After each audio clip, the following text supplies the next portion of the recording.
And what's happening out there, guys? Welcome back to the 420 news. Thankfully not late today, and thankfully not in prison. Some of you might have seen the update there earlier on, but I was in court there earlier this morning, and yeah, it was a positive outcome, I suppose, given the fact that look, I'm not in prison, so happy days.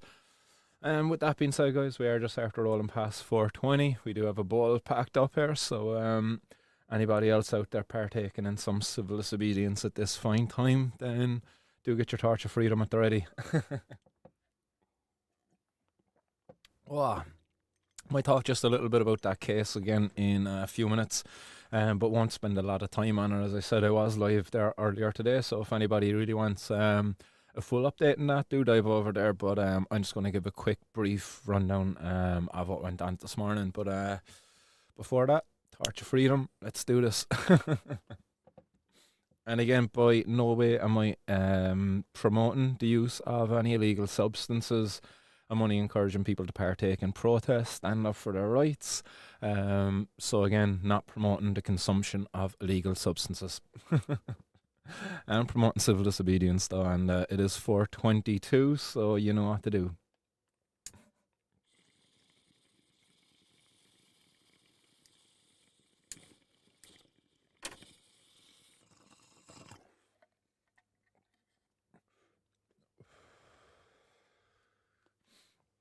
Big shout out to anybody out there in the hotbox as well, guys. If you are enjoying something at this fine hour, do let us know in the hotbox what you are enjoying. And shout out to everybody over in the Telegram hotbox as well.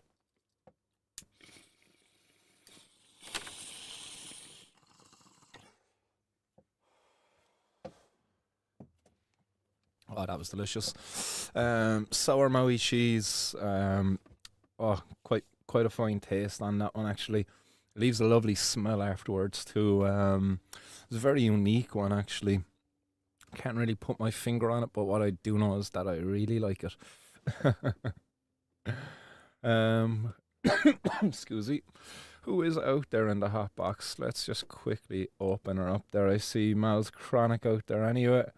Is that Mr. Wes I see there as well? What's happening? I'm just going to quickly pop up the hot box here now. Where's she gone? Ah, yes, there we go. Big up Mad Dog. What's happening out there? Is that Patrick? What's happening, man? Nice one. What's out there? Yeah, Mad Dog says smoking on some Topanga Canyon. I can't say I haven't heard of that one at all. What's she like? Mr. Wes has got some Doja Candy Fumes. Oh man, the names, like, obviously she's a combination of a couple of strains there. The Doja I've definitely heard of in the past. But yeah, that full one. Again, there's just no end really to the creation of new strains. Was in the coffee shop actually earlier picking up some coffee beans after the court case, and I was just standing there looking at all the different selection of beans, and as I was wearing my court gear, you know, I can kind of you can kind of see the t-shirt there. I had a jumper that went with it. I'm still wearing the pants, just a full Rasta colour, big cannabis leaf emblazed on it. But I could see the girl behind the counter was like checking out the tracksuit. So as I was standing there ordering my regular 400-gram pack of beans, I was kind of picking out one of the more what would you say, specialty coffees. These are beans that kind of have like a very unique taste to them. Got one the last visit there that kind of had a pomegranate taste. But the one I went for today is supposed to have a citrusy, orangey, lemony kind of a twang to it. So they're the only coffee beans that I'll brew and make a black coffee with, and I'll just enjoy that unique flavour too. But anyway, enough about the coffee. As the woman was kind of checking out my tracksuit and stuff, I was just said it to where I goes, you know, there's this very similar kind of traits between cannabis and coffee in regards, you know, if this was a cannabis store, I was saying, to where you'd have probably a range of jars across the shelves just like this, and all different sorts of names, different maybe locations, growers, who knows how they might divide them. But I was saying the flavor, the aromas, just the diversity that would exist with them. I was like, it's not much different from coffee, really. And ultimately, at the end of the day, they're kind of the same thing. They're a plant grown drug like substance, if you would, and humans have a desire to enjoy these things. Not everybody enjoys it. I know there's many people out there don't enjoy coffee, as we talked about the last day. But yeah, coffee and cannabis. It's crazy, just the similarities there between the substances, and I suppose even the communities around them, because I know many people in the cannabis community who are very much got that fine palate, and are really into the uniqueness, the diversity there in the flavors. I'm not one with that finer palate. I can kind of get the difference, the diversity that is there, but I can never really put my finger on it. There's like chocolate, there's citrus, there's earthy, but there's people like who can really hone in on like it's like a 70% chocolate taste. So anyhow, I kind of digress. The court case today, guys, showed up there this morning. Lashing rain it was. Big shout out to my mother, who took time out of her day to bring me in the torrential rain, which she doesn't like driving in. I had a thought on the way in there how the weather was actually more dangerous than what I was being brought in there for. But got to the court, arrived in there just on time, met the solicitor. The solicitor informed me, hey Martin, the state actually tested the cannabis and they're going to withdraw the charges because the cannabis didn't test positive for any THC. And I was kind of saying, oh, that's interesting. I was like, but I made an admission that it was cannabis. I was kind of saying to her, why didn't they go ahead on that admission that I had made? Why did they test it? She didn't know. So we just kind of left it at that. Obviously, she had other stuff she had to get done. Asked her, do I have to go? Is that it? Or will I hang on and just stand up in the court when they call the case? So she was like, yeah, hang on there, wait until they call the case. So I went in, sat in the court, with my court suit on, the full thing. Hat and all, Martin's World was being represented in there today, it was. I was number 12. I was called quick enough. I was only in the court maybe about 15-20 minutes. Judge I didn't catch his eye throughout the 15-20 minutes I was there, but my name was called. Court was a bit more empty at this stage, so when I stood up when my name was called, just kind of looked at me at first and kind of smiled. So I caught his eye, got a bit of a smile. The inspector, who was kind of reading out the details of my case, just turned around and was just like, oh, the state has withdrawn the case. And that was it. That's all that was said. The state has withdrawn the case. Judge looked at me and said, yeah, that's it, so thanks for your time. Or well, he didn't actually say thanks. He goes, that's all, you're good to go, is what the judge said. To which I replied, yeah, thanks very much, Judge. Have a nice day. And I kind of proceeded to pick up my jacket, my bag, kind of just taking my time, if you will, just allowing just my presence to linger that just a little bit longer within the court. Again, people might criticize me for what I was wearing, thinking that I might be misrepresenting the community, that I should be coming in a suit and all of this. But again, I not want to really conform to what it is they want me to be wearing or look like. Again, I'm standing up against the stigma that our community faces by the overcoming the fear, to appear in society wearing something emblazed with a big cannabis leaf on it. So again, that's why I wear what I choose to wear, just to overcome that stigma. Just just stand up against it. It catches people's eye as well, So there's an opportunity there. It's got the attention of journalists in the past, who've spoke to me before I've went into the court, and obviously spoke to me afterwards as well. So it plays a number of roles there. But again, ultimately, why I chose to wear it is to stand up against the stigma. I'm not ashamed to be a cannabis consumer, and look, the Rastafarian colours and a cannabis leaf. I don't think you can get any more cannabis than that. Again, no offense to any Rastafarians out there, but it's just what I kind of grew up with too. I don't know if that's been the same for anybody else, but yeah, Ja Rastafari. Shout out to all the Bob Marley fans too. What's been said out there? What's happening, Temple Grower? Guys, definitely get over there to X if you've an X account and check out the Temple Grower's account. He had an absolutely amazing picture of I can't remember the exact strain, but the canopy. It was just an amazing thing to sight to behold. And no doubt in a couple of weeks, once they get more into flower, it's going to it just improve in its appearance. So do check out Temple Grower over there on X. Oh, excuse me. What's happening, Bogwan? Anybody else I might have missed their green tea? Any biotech, what is happening? TG says Smitty OG here, a fuel DOG pheno, pure burnt rubber and tennis balls and coffee. You see what I mean now, like in that uniqueness and descriptions, like pure burnt rubber. Like when you say it, I don't know what it tastes like, but I could imagine, I've kind of smelt burnt rubber, and what have you. So yeah, and I smell off a tennis ball too. Tennis balls. I only actually got a pack of tennis balls there recently, so I'm familiar with that smell. So yeah, that's really cool to get here and kind of imagine people's descriptions. Nice one for sharing, TG. What's happening, Barry? Barry Fields out there. B Moon as well says, TG, I've got some rotten apples here with that tennis ball turp too.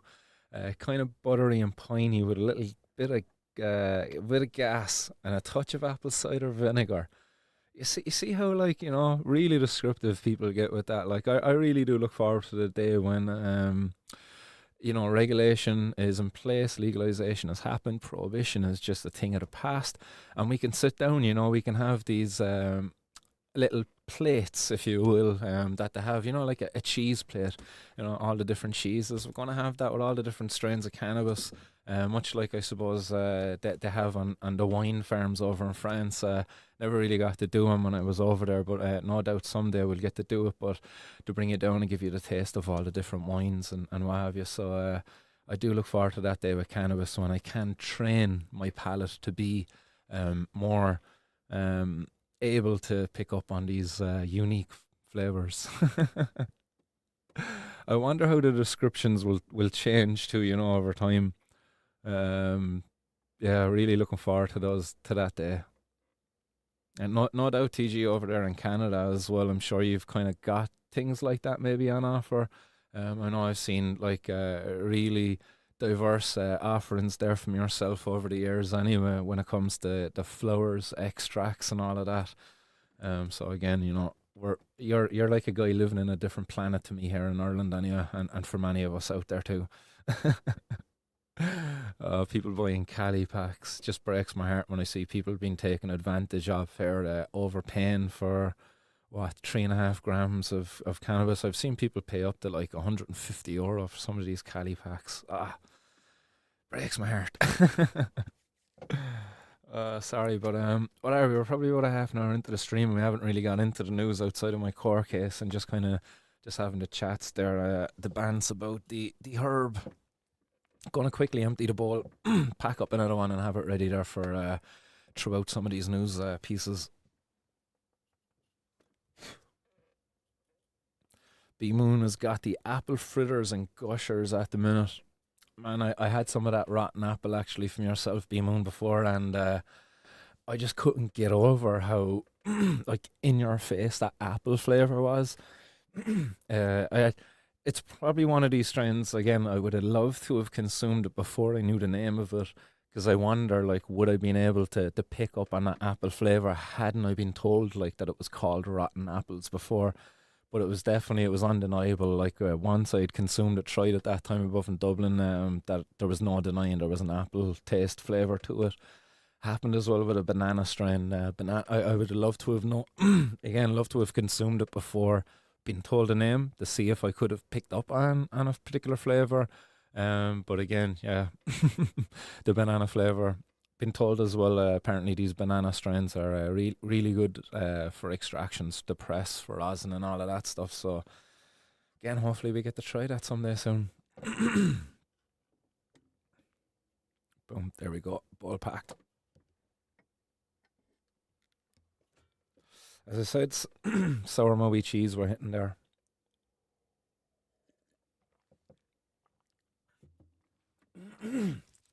Oh, forgive me, guys. Bloody had a big creamy coffee there a while ago, and just get a little bit chesty after that bloody creamy coffee. Nice, TG says, tried to keep it fresh. Kyle has got a wee sample of Zope. That's a strain I've certainly heard of many a time. He says, like someone rolled GMO and sherbet. Oh, and thankfully, just GMO is a strain I've certainly got to enjoy. A very earthy one, really. That mushroom kind of note coming through on the GMO. So yeah, that rolled in sherbet. What color sherbet are we talking here now? Not that the color really made a difference. It was just kind of like spicy sugar, wasn't it? uh, Dip dabs. That was an amazing sherbet there. Now dip dabs. If you haven't had a dip dab as a kid, you missed out.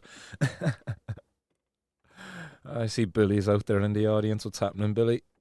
Shiting in a bucket. Bobby, what is happening, my man? All the ways across the pond.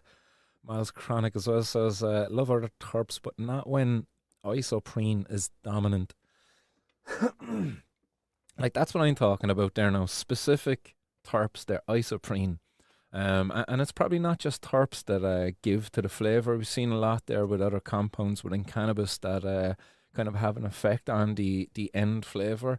A lot of people just think it's the terpenes, but there's so many compounds within cannabis. But the terpenes is definitely leading the charge when it comes to what the end taste is. But there is others that I suppose that'll give it that little uniqueness, maybe. But yeah, the terpenes, the particular terpenes, that's what I would love to have on offer to train the palate for a person to be able to go out, take smells of the different terpenes isolated, maybe be able to taste it in some way, maybe to have like some sort of an inhaler to kind of hit the taste buds within the mouth with it. But yeah, there's just so much that could be done. I don't know, maybe that's something that's already been done, TG. Maybe I'm just dreaming. Yeah, there we go. TG in there with these other terps, or the other compounds, sorry. Ketones, volatile sulfur, there's alcohols, esters, and so on. Exactly, there's just so much within the plant. It's not just the terpenes. So we've so much yet to learn, but in a place where prohibition is the model, it's just very hard. It's very hard to take what would you say, like pride within the plant, within that what thing that you're consuming.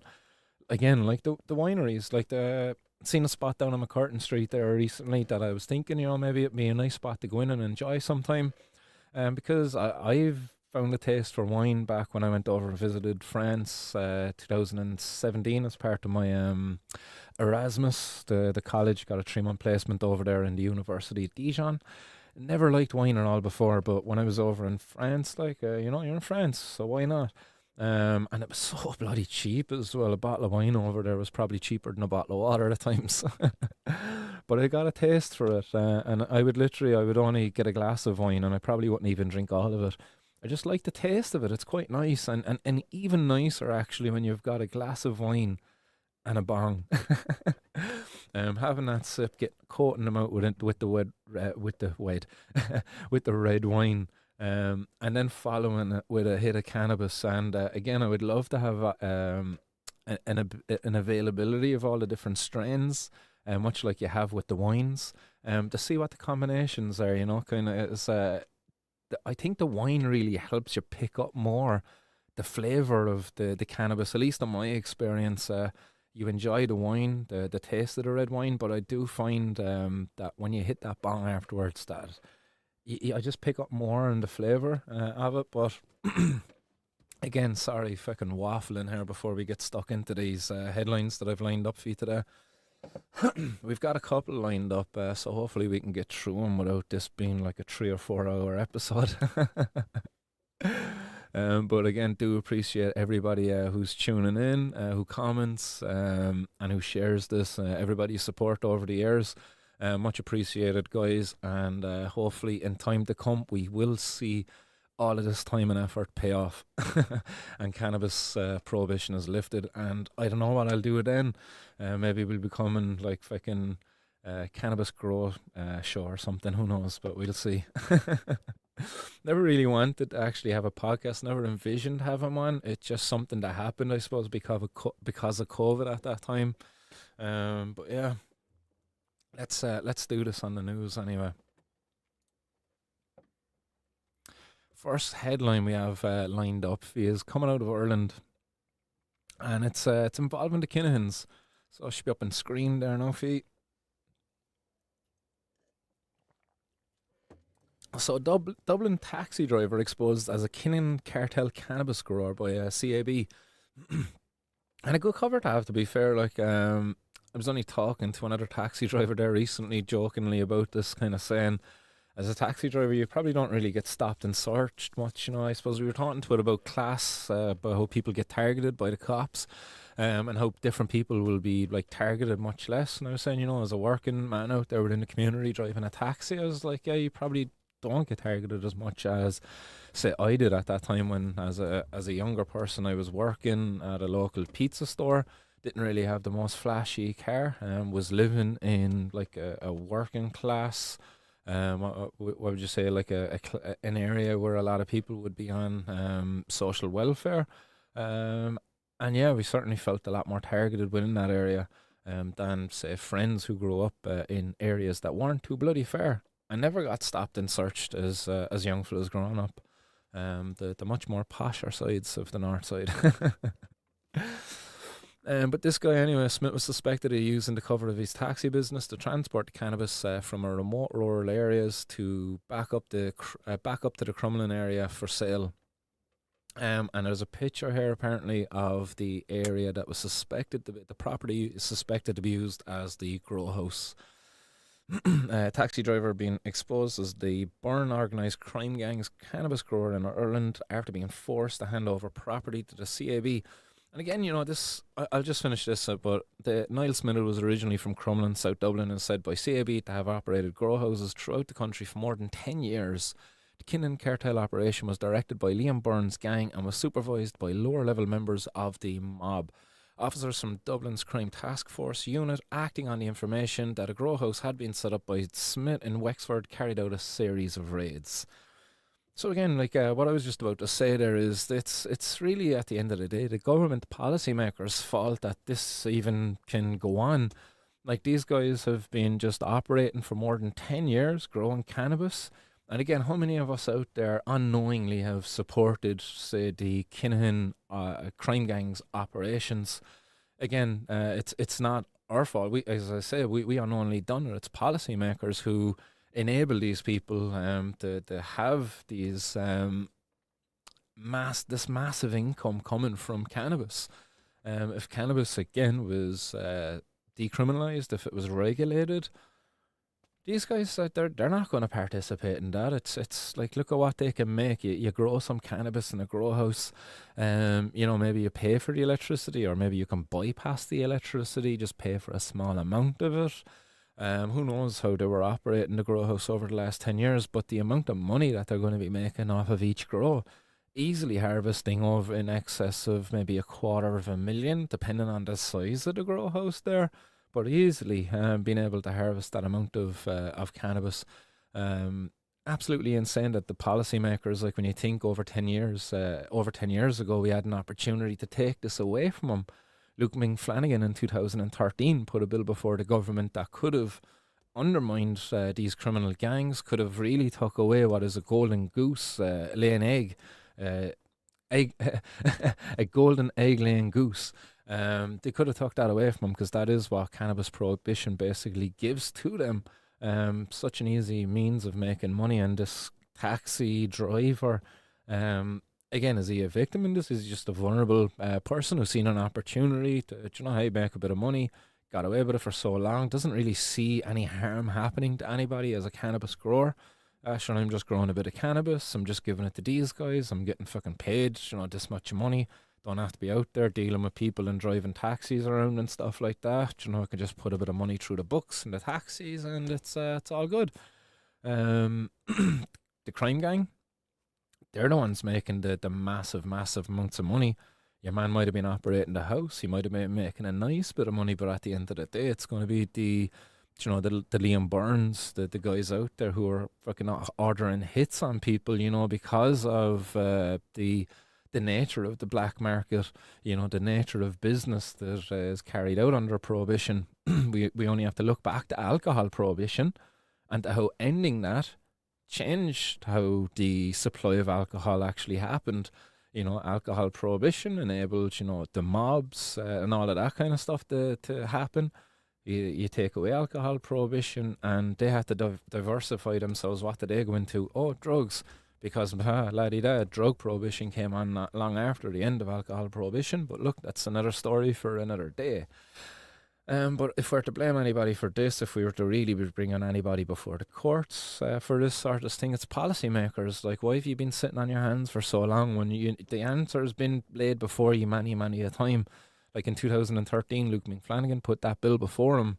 Like, again, any of them could have sat and talked to Ming before that bill went to the floor to actually get a proper and informed opinion about it. Like, to see why Ming was putting his time and effort into bringing it before him. But they didn't. Luke Flanagan said to me, like, when I was with him and asked him about it, what was the story with that bill? What actually happened? And he said, Martin, he goes, they didn't even read the bill. He goes, I could tell by some of their responses when they voted against it, when they got to speak about the bill when it was on the floor, when they were shooting it down. He said they didn't read the bill. He's like, if they read the bill, some of their concerns, they were answered within the bill. So that's what goes on within our government, and that's what's going on, and why the Kinahan cartel are able to kind of have a grow operation going for over 10 years within the country. Insane. And then, you think about the resources that went into the series of raids. Like, seriously, it's insane. Smith was suspected of using the cover of his taxi business to transport the cannabis from remote rural areas to Crumlin for sale. The sophisticated grow house in Corktown, County Wexford, was discovered in 2013, where Smith was present at the time. He later received a 7-year sentence, suspended for 7 years. The same year, 140 plants were found at an industrial unit in Swords along with Smith's fingerprints, but no charges were brought. At the time, it was believed there were plans to set up more grow houses in Offaly, Westmeath, Longford, Roscommon and Leitrim. One officer who investigated the Crumlin native described him in an affidavit as very shrewd in his criminal enterprise. He used as few people as possible in the operation with a view to reducing his exposure to law enforcement and in remaining undetected.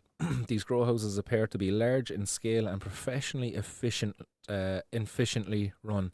So again, when you think about that, like if cannabis was legalized and regulated, who knows, this person who is able to run and operate these illegal grow houses in a large scale, but in a professional and efficient manner. He could have been a guy who's like employed within like one of these more professional grow environments, something that you would have seen in an article there more recently over on the Journal. Hopefully you might have seen that, like, but unfortunately he's working for the Kinahans, At the centre of CAB's case are properties in Leitrim, where they say Smith had planned to move his grow operation to get away from the Garda attention in Wexford. This belief was fortified by the discovery of equipment and materials at the Leitrim property associated with cannabis cultivation. A CAB officer stated he believes an old house at Tumans, County Leitrim, had been bought to be converted into a grow house on which Smith spent €86,000. That'll tell you too how much money they were making off it, but the remoteness of this location and the materials found when the property was searched support this conclusion. Given the poor state of the old dwelling at this site and the cost of renovating such a property up to minimum living standards, sure, there is lack of evidence to suggest it was going to be used as a habitable residence.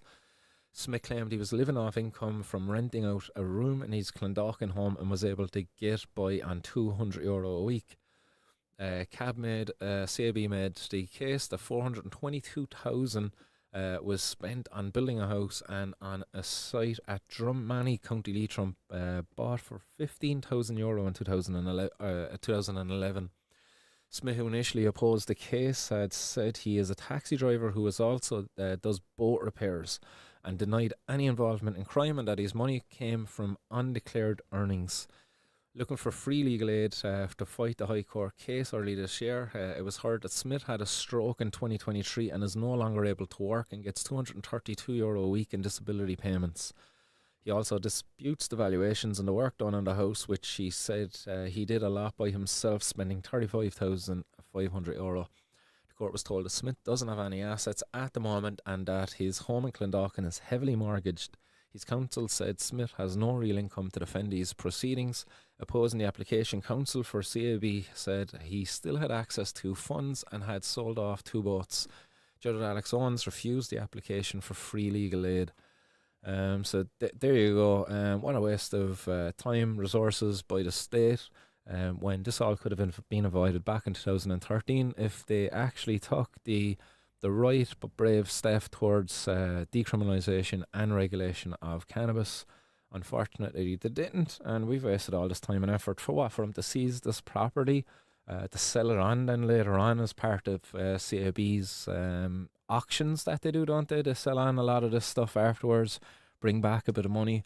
Not too sure where that money actually goes either. Does it stay within the Justice Department, or is it put back into the central pot and divvied up between Justice, Health, bloody Community and all of that stuff? But who knows? So there you go. What a waste of time. Dublin taxi driver exposed as a Kinnan cartel's cannabis grower by CAB. What's going on over in the hotbox? Seen a lot of comments coming in there, guys.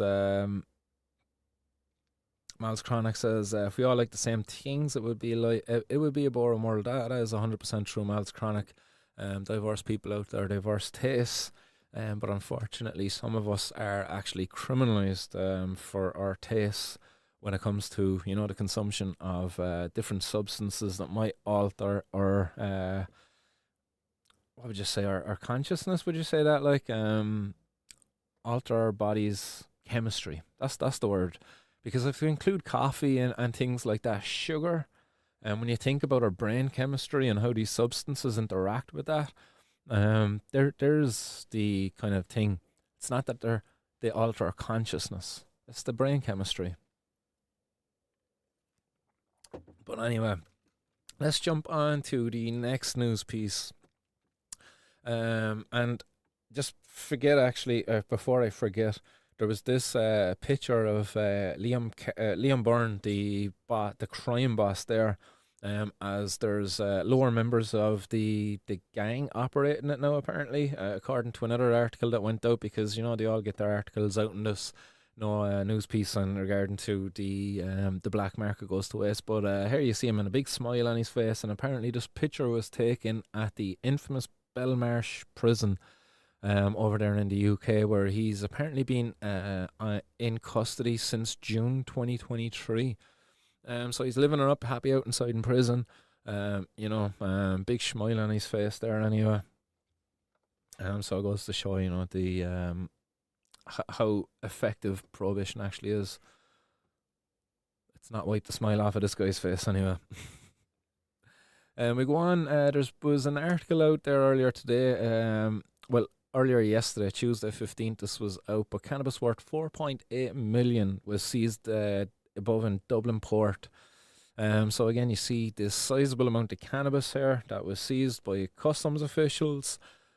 Again, this is something that most likely wouldn't really be happening to this extent, and it wouldn't be really as rewarding to the person who would receive it at the end. If cannabis was decriminalised and regulated.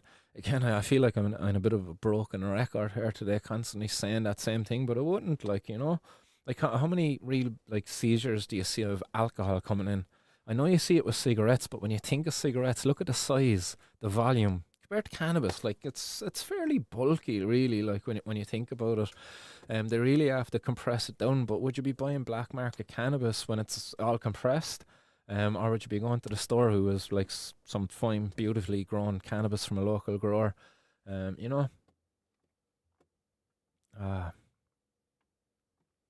anyway, 240 kilos of the drug of cannabis was discovered earlier today as part of an ongoing investigation by Gardaí and revenue officers. Again, that was yesterday. It comes following the seizure of 426 kilos of herbal cannabis. There you go. That's more like it. The 240 kilos of the drug. It's like very, I don't know, the tone, it just doesn't sound, it's just very negative. But at least when you say 426 kilos of herbal cannabis, that's at least a bit more respectable, irrespective of what it is. Worth 8.5 million.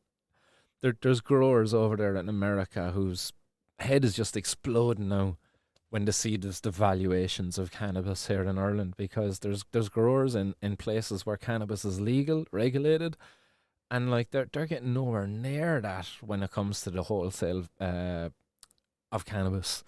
Like I know one grower, Martin O'Brien, who I spoke with in the past. I'm not too sure. Hopefully things are doing well over there. Shout out to Martin O'Brien of Foxworthy Farms. But yeah, it's been a while since I had a chat with him. But the last time I was chatting with him, he was just saying the wholesale price of cannabis, it's just going down, down, down. That the money that was there once within the industry is just not there because of these massive grow operations coming in, just fucking growing the shit out of it. Not really putting the love, the care into the individual plants, but just bulk growing massive, large scale operations. And they're able to sell cannabis then much cheaper at a wholesale price.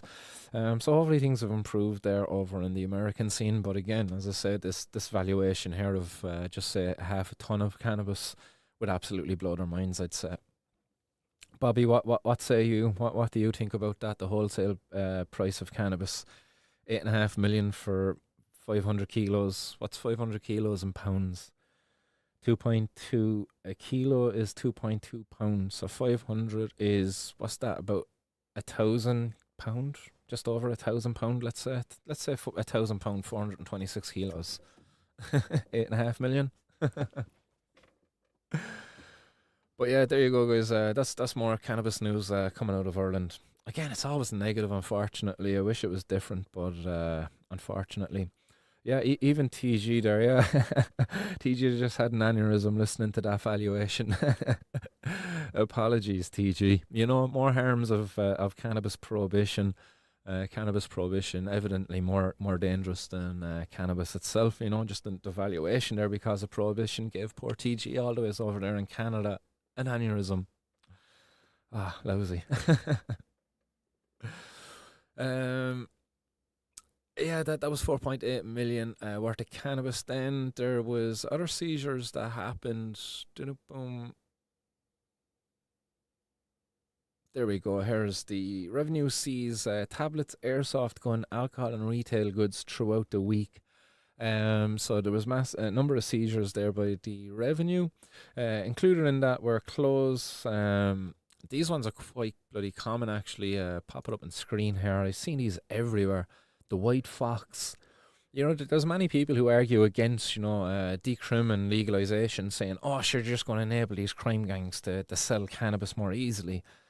But, like, are you suggesting, that the retail clothes market should be policed more heavily because there's people, like, selling clothes illegally? You don't hear that, you don't hear it about other drugs. There's an illegal alcohol market, there's an illegal cigarette market, as I talked about, but you would never really suggest prohibiting those substances in order so you can target those people who are taking advantage, of selling these things on the black market.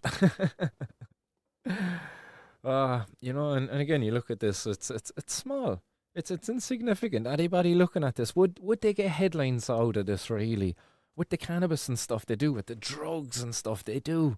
It's kind of like, it's got this fucking what would you say, like this airy, serious element to it because it's drugs. Like, oh geez, drugs are bad, they're dangerous, and drug gangs and stuff. Like, you never heard of clothes gangs. You don't, like, you really don't. You go down to the local market here in Cork City, the Colgate, and you have a number of stalls down there. You've one or two stores who've been there for years, and they're known, like, to be selling knockoff goods. You go down there and you get a cheap pair of Air Max off them, like, straight off the back of a truck in from, Turkey or somewhere. But they're known for doing it. But they're not gangs. They're like, friendly ladies. You go down and you have a bit of a crack with them. They're a part of the city, to be fair. Like, I couldn't imagine the cops ever going down busting them and taking them away. You know, if you're from Cork, you know exactly who I'm talking about and where I'm talking about. But they sell things like this. I've actually seen these type of tracksuits down there too. Like in fairness, ah, but it's the likes of Neil Prendeville now. When I'm on the radio with him, he's like, "But what do we do about the criminal gangs, the drug gangs? If we decriminalise it, Martin, what do we do about them? It'll make it easier. The guards won't be able to go after them. You regulate it, Neil. You put a regulation in place. You allow people like me to maybe set up a local cannabis store, maybe a local cannabis production facility where we can grow, process, and retail cannabis, you know, for the local community. You don't just decriminate, Neil, you know? I've put that argument to him, but then he'll go off the rails and be like, "But what about cocaine? Geez, you couldn't be making cocaine legal, could you?" But is having it legal any worse than having it illegal? It's like, tell me one good thing about having it illegal, still in the control of these drug gangs. Have the guards done anything to really get them? So again, you know, some of the arguments you get off of prohibitionists really they're really dim with it, to be fair.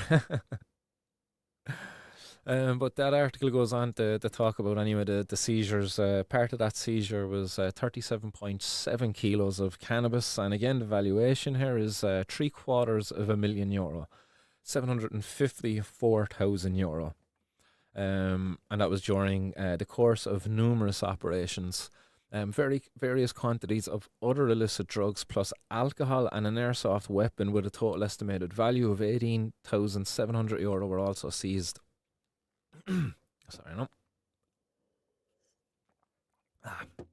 The various other quantities of other illicit drugs, in addition to the amount of alcohol and the airsoft gun seized last week, comprised of 452 grams of butane honey oil, 2 milliliters of cannabis oil, 12.2 grams of cannabis resin, 227.2 grams of cannabis edibles, 13 reefers.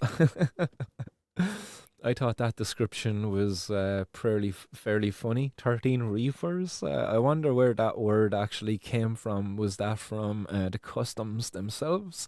Is that from the journalist who put it in there? What was it if they did change it? I thought they would have put in maybe cannabis cigarettes. I thought that would have been a more official term, like from the likes of customs. But 13 reefers, it's just it's just too close to reefer madness. I can't help it. It's like, guys, who's ever really like, let's go smoke some reefer. A few reefers. No, sorry. Um, but again, the substances there in relation to the cannabis, that's the end of them. But this all in the black market. You know, there's no quality control there. They say butane honey oil, but is that contaminated? There's no real reports there. Like, oh, this goes on to be tested afterwards, and a new article comes out then about that. The Forensic Science Ireland, they put out an annual report every year, and it's only then when the annual report comes out that they talk about these discoveries that they make when they analyze these substances. Like I believe it was like nearly a half of cannabis edibles didn't have THC in them, or something like that in the last the study, or they contained other compounds other than THC. That was the cannabis edibles, I believe, in the last or the previous 2022 annual report by the Forensic Science Ireland. But they should be coming out more earlier. Yeah, 2 mils of cannabis oil as well. Again, you know, question the quality of that, and the cannabis edibles, of course. And then the fact that, you know, they're put into an article alongside these other drugs. You know, tapentadol, zolpidem, zopiclone, iso isopropylphenidate, 4-FPHM tablets, 59 grams of ecstasy, 50 grams of 4-methylcatenone, is that meow meow? And 400 grams of kratom. That's something I was interested in trying sometime, actually. Kind of zoom in on it here. That's the green packets here in the middle. That's kratom. I was available here in the head shops for a while, but I never actually tried it. But after hearing a little bit more about it, doing a little bit more research into it. I was curious as to experience it maybe sometime, but let's try to get the seizures more under control and build my confidence there for messing with the brain chemistry any more than what I already am. But yeah, there you go, guys. Another waste of time by customs, by revenue on seizing cannabis. That ultimately, here's some of the other stuff there as well that they seize. There's the pellet gun. There's some of the maybe the bottles containing some of the BHO oil. The force, I see those little boxes over here. I don't know if you can see that mouse pointer spinning, but I think that's like fucking erectile dysfunction medication. Or maybe when you're getting it from the likes of Thailand, it's just basically boner pills. But here in Europe, I believe we do have to call them erectile dysfunction pills. But effectively, boner pills. Oh yeah, anybody enlighten me as to what that red bottle is? It's obviously alcohol. It looks like it's coming from Asia as well. It looks like kind of very Asian-y or like Eastern European, Middle Eastern. It's giving me that vibe anyway. But why would somebody be illegally importing this? Anybody out there know? I would be curious. If you know, let me know in the hotbox. Glock 14 as well, that pellet gun. Jeez, I can remember when I was younger, man, I had a fierce thing for pellet guns. I'll never forget getting killed by my mum for sneaking an assault rifle pellet gun into the suitcase coming back from Spain one year as a teen. uh, Hopefully karma doesn't come back and bite me in the arse when my uncle was growing up. But yeah, there's another article out there on that. As I say, a lot of these journals, these media outlets, they don't waste an opportunity to get an article out there when it includes, drugs. As I say, the article, if it didn't include drugs, if it didn't include cannabis there now and the drugs, is it really an article worth writing? Flashy designer clothes and maybe a pellet gun, if the pellet gun was still to be illegal and not like allowed here. Would it be worth writing? I wouldn't. Like, these guys, they benefit from prohibition. They get these articles that are going to get clicks. And I know I'm clicking into it. I know many of you click into it because, we see cannabis being seized or whatever. We kind of click into it to have a read off it because we're curious.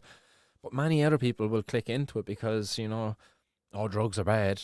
And they're interested in the bad side of it. We're curious because we're like, oh, what a waste of time. How much cannabis? Is there pictures of it? Guess a look. But would it be worth it? I wouldn't. I wouldn't be getting the same amount of clicks at all. Maybe from the girls out there interested in the what was it there? The white fox, is that what it was called? But not from society at large. I wouldn't.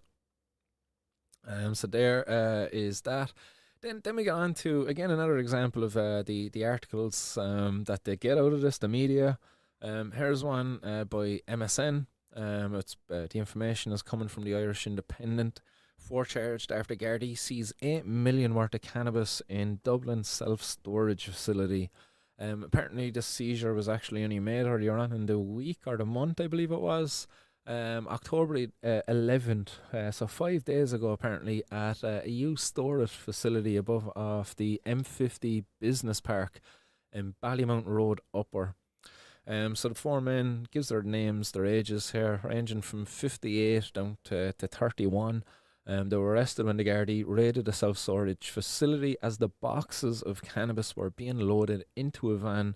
The court were told this by the detectives, and they said it was a sophisticated criminal venture. I love how they do that in court, like, that they have to give it that little, it's very sophisticated now, and they're really trying to get the crime elevated up there, It was sophisticated, like these aren't your like your average criminals. These are sophisticated, like sophisticated grow operations, and you might have a fucking timer. It's sophisticated. He's not going out turning on the light himself. It's coming on automatically. Highly sophisticated. But the Dublin Circuit District Court, heard today that the individuals who actually came, some of them are actually from Rotterdam, over in Amsterdam, over in Holland, where cannabis, it's decriminalised, but obviously it's worth a lot more here. They're able to maybe produce it over there with less risk, and the reward for getting it here is a lot higher than what it is to distribute it amongst the coffee shops over there, possibly. But yeah, they come from around the place. They were all charged anyway with possession of cannabis and having the drug with intent to sell it or supply it. The detective, Mark Donovan, Joe Gavin Curran, and Patrick Roach of the Garda National Drugs and Organised Crime Bureau. Keep this in mind now, guys, for something we're going to touch off of later. So 4 detectives, from the Garda National Drugs and Organised Crime Bureau. Just think about that now. Like these 4 guys, plus everybody else within that organised crime, national drugs. So much, like there's so much, like to be benefited, like to these guys who like, and very little to benefit the society. So much investment of taxpayers' money, of resources, of people who should be there for the betterment of society, for the protection of society. The guards. That's what they're there for, to protect us, to serve us, to make sure that we're all safe out there. They're not doing that. Like, we've had drug prohibition in place for how long? It's not working. We're not safe, or we're more actually at risk because of it.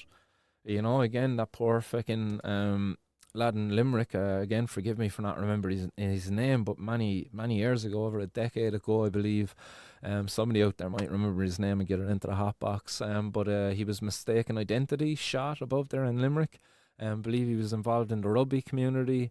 But we're more at risk because of drug prohibition, and they're not calling it out. They're really not. The guards presented to the Citizens' Assembly there not long ago.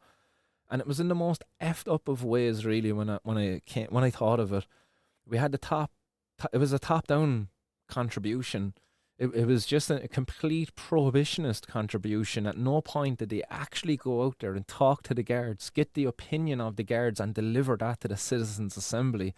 Actually talk to those out there who are protecting and serving within our community, who a lot of them, many of them who I talk to, unfortunately, who can't really speak out and share their opinions because, look, it's their job. They don't want to risk it. But while I was in the stations, kind of being held, being arrested, but nicely out of the guards, they didn't hold me in the cell. They let me in the office, just sitting there chilling in the reception with them. It was late in the evening, this particular evening. 8 guards, 2 of them are the detectives, local detectives. Won't say where it was, don't want to really put these guys out there. I might have said this before, but yeah, there was a call came in for a welfare check in the local community, and I was sitting there, heard a welfare check coming in. The cop who was dealing with me was sitting there in the computer processing my fucking file or whatever. And I said it to him, I goes, come here, I just heard that welfare check coming in. I goes, I bet you that's something you would much rather be actually going out doing. And I goes, I can guarantee it's actually more in line with what you joined the guards for. And he goes, Martin, boy, you're spot on. He goes, I can't, and I said it to him, I goes, and why can't you actually do more like about it? And he goes, we can't speak out. He goes, you're going to be put in line for it. You'll be, not, he didn't say really disciplined, but like you're on the outside at that point. They don't really talk about it, but every one of them within the office, then, they were hearing the conversation going on. And as I was looking around, I was kind of like, and I goes, I bet you a lot of you feel the same. And none of them actually said they disagreed with me, so I'd have to only assume that, yeah, the majority of them in the room, if not all of them, actually agreed with what I had to say. That as guards, they're not there to actually deal with the likes of me in regards to cannabis and drugs. It's a health issue. Anybody who has a problem with drugs should be getting dealt with by the doctors, the health the health services.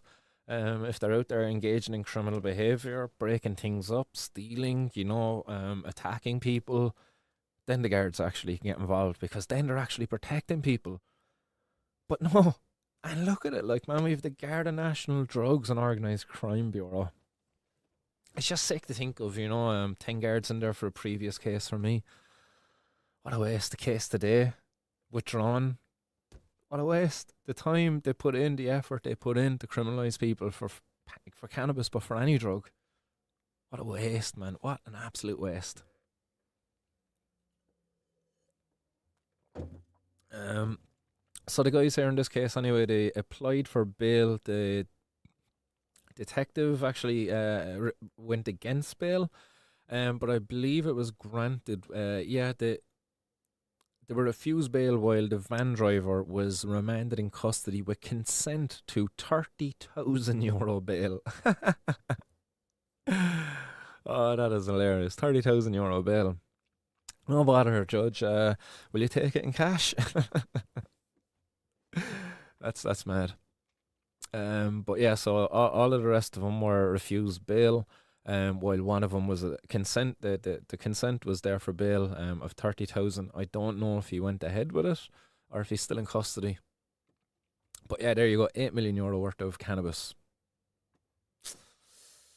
And as I say, they all get their piece on it, you know. The Irish Independent, who were linked there within this last article, they have their piece out in it there. RT got their piece on it, put out there on Monday. So again, they're getting their clicks, they're getting their ad revenue. You go down there, oh, thank you, ad blocker. Actually, they're not getting it from this one. The Mirror over there, the Irish Mirror, again, you know, getting the ads blocked. Shout out to ad blocker, legend of an application. But yeah, they're getting their article out there again on the 8.5 million worth of cannabis seized here in Dublin. So as I say, guys, keep in mind the amount of time, resources, effort that goes into that from our guards. And then look at this piece that comes out there. I'm just gonna pop that down. A missing person helpline Ireland here, just over on their Facebook page. But it's an update on an appeal for information on an 8-year-old, Kyron Durnan, missing and presumed dead. So apparently there was a missing persons case opened for this young fella on the 30th of August, just over a month ago. And despite extensive inquiries carried out by Gardaí to date, and I would really love, I would wonder, can you put an FOI in there and actually get details of what the extensive inquiries were in regards to this? Because I just hate to imagine that, like, so much time, effort, resources have gone into criminalizing people for cannabis, for drugs, and then you have a case like this, a missing person, a young 8-year-old. Horrible.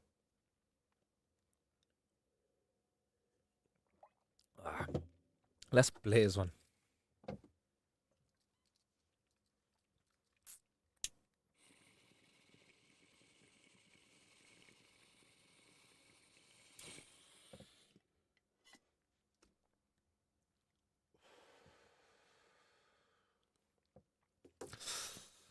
But yeah, as I say, following an inquiry today, investigations by Gardaí, they now believe that he's missing and presumed dead, and they've opened a murder investigation.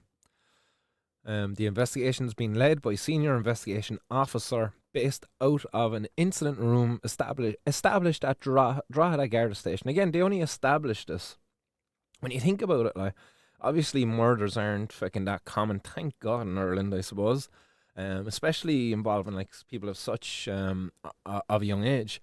But it's just crazy to think that they don't have I don't know, more dedicated places. Like, they only established an incident room above there in Drogheda Garda Station.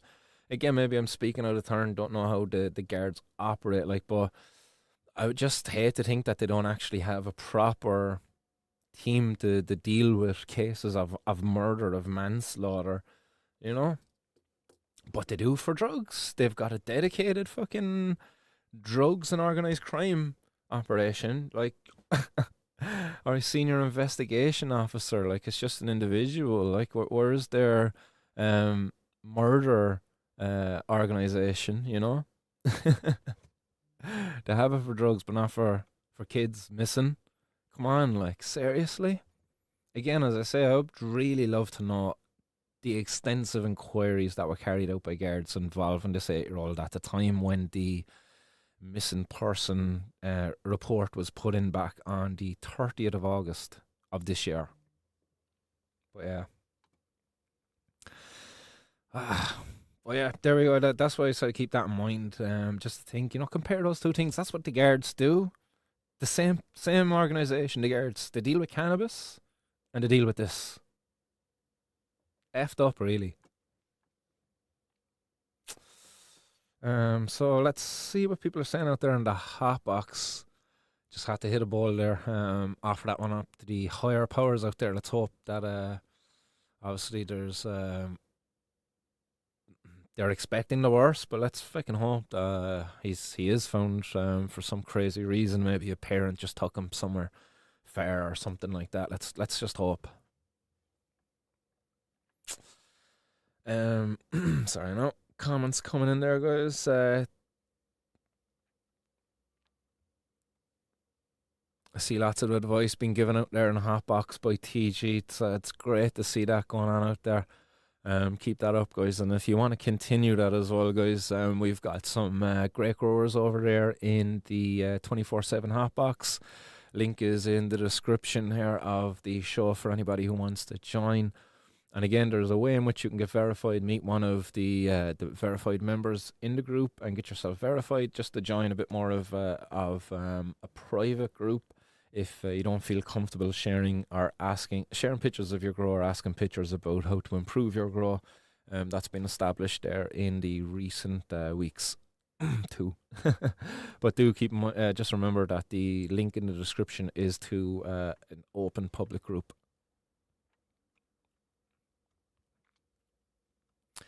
Any other comments coming in there? Tinkle Tink says the only reason people think cannabis causes crime is because it's illegal. Exactly. People are stuck in this circular way of thinking. Yeah, you're spot on. And he says, Tinkle Tink, he or she, sorry, a sophisticated garda. What would that look like, Martin? The function of the guards under capitalism is to protect profits and keep the system going. Again, I'm maybe fucking a dreamer, an idealist. I always would have thought that we're there to protect and serve us within society and our community, keep us safe, keep community functioning and people safe. But yeah, maybe things have changed. Again, I'm very optimistic.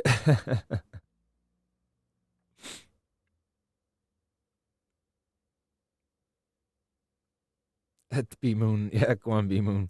Quick question: how many liters you recommend watering a 10-gallon fabric pot of soil? Yeah, those fabric pots can be a bit of a pain in the behind. uh, Watering them. Yeah, I've only used them like once many years ago, and I can just remember like having to really water slowly. I found afterwards that like putting a bit of a pipe down into it allowed me to kind of put water in more into it with some holes drilled into the pipe, and then the water would just slowly drain out of the pipe into the soil at that time. That was many, many years ago. I look forward to getting back into growing someday.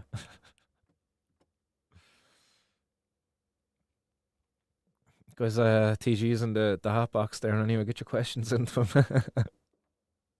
What's happening, Mr. Finnegan?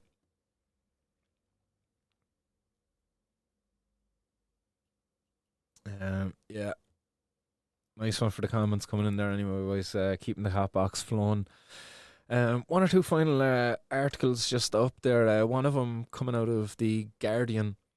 This is talking about pop it up on screen there, Fee. Just talking about cannabis industry awaiting a legal green light, but can businesses survive?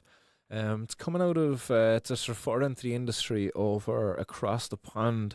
It talks about a cannabis capital conference, and it took place downtown Chicago last week apparently, and it revealed an industry tensely waiting legal legitimacy. But what I thought was very interesting about this article when I had to read through it, and I'm not going to go through all of the article, I'm just going to hone in on this interesting part because I believe it was something I said in the hot box earlier over on Telegram actually to some of the members. But it says here, at first glance, it looked like any other business conference. Men in many formal business suits, the outnumbered woman, it says, But the exhibition hall was completely devoid of any skunky smells, and a free T-shirt or tote bag was easier to come by than a joint. Many attendees were accustomed to corporate culture before getting into cannabis with backgrounds in the alcohol industry, the medical industry, or law. Like, very interesting, the backgrounds of these leaders, like, if you will, apparently of the industry over there. But again, this is one business conference. I'll just take that. Remember that. But again, if this is reflective of the industry at large over there in America, it's quite disheartening. And it's worrying, that the industry is being led not by consumers, but just by profiteers, by capitalists, by people who have come in from these other businesses, and they haven't even tried cannabis. Some of them, as it says here. Between discussions about taxes and lobbying, panelists occasionally acknowledged the hundreds of thousands of people who have been incarcerated for taking part in the illegal cannabis industry, people who would never get to participate in a conference like this one.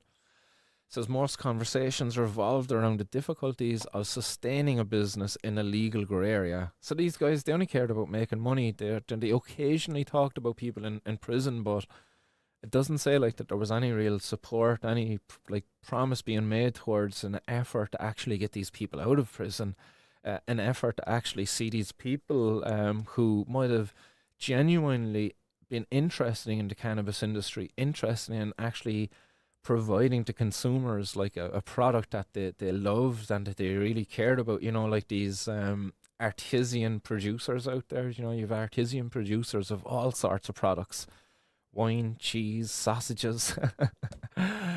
Why not cannabis? Like, those people, they deserve a place within this industry, but there's no real conversation. As I say, like, there's people coming in from law.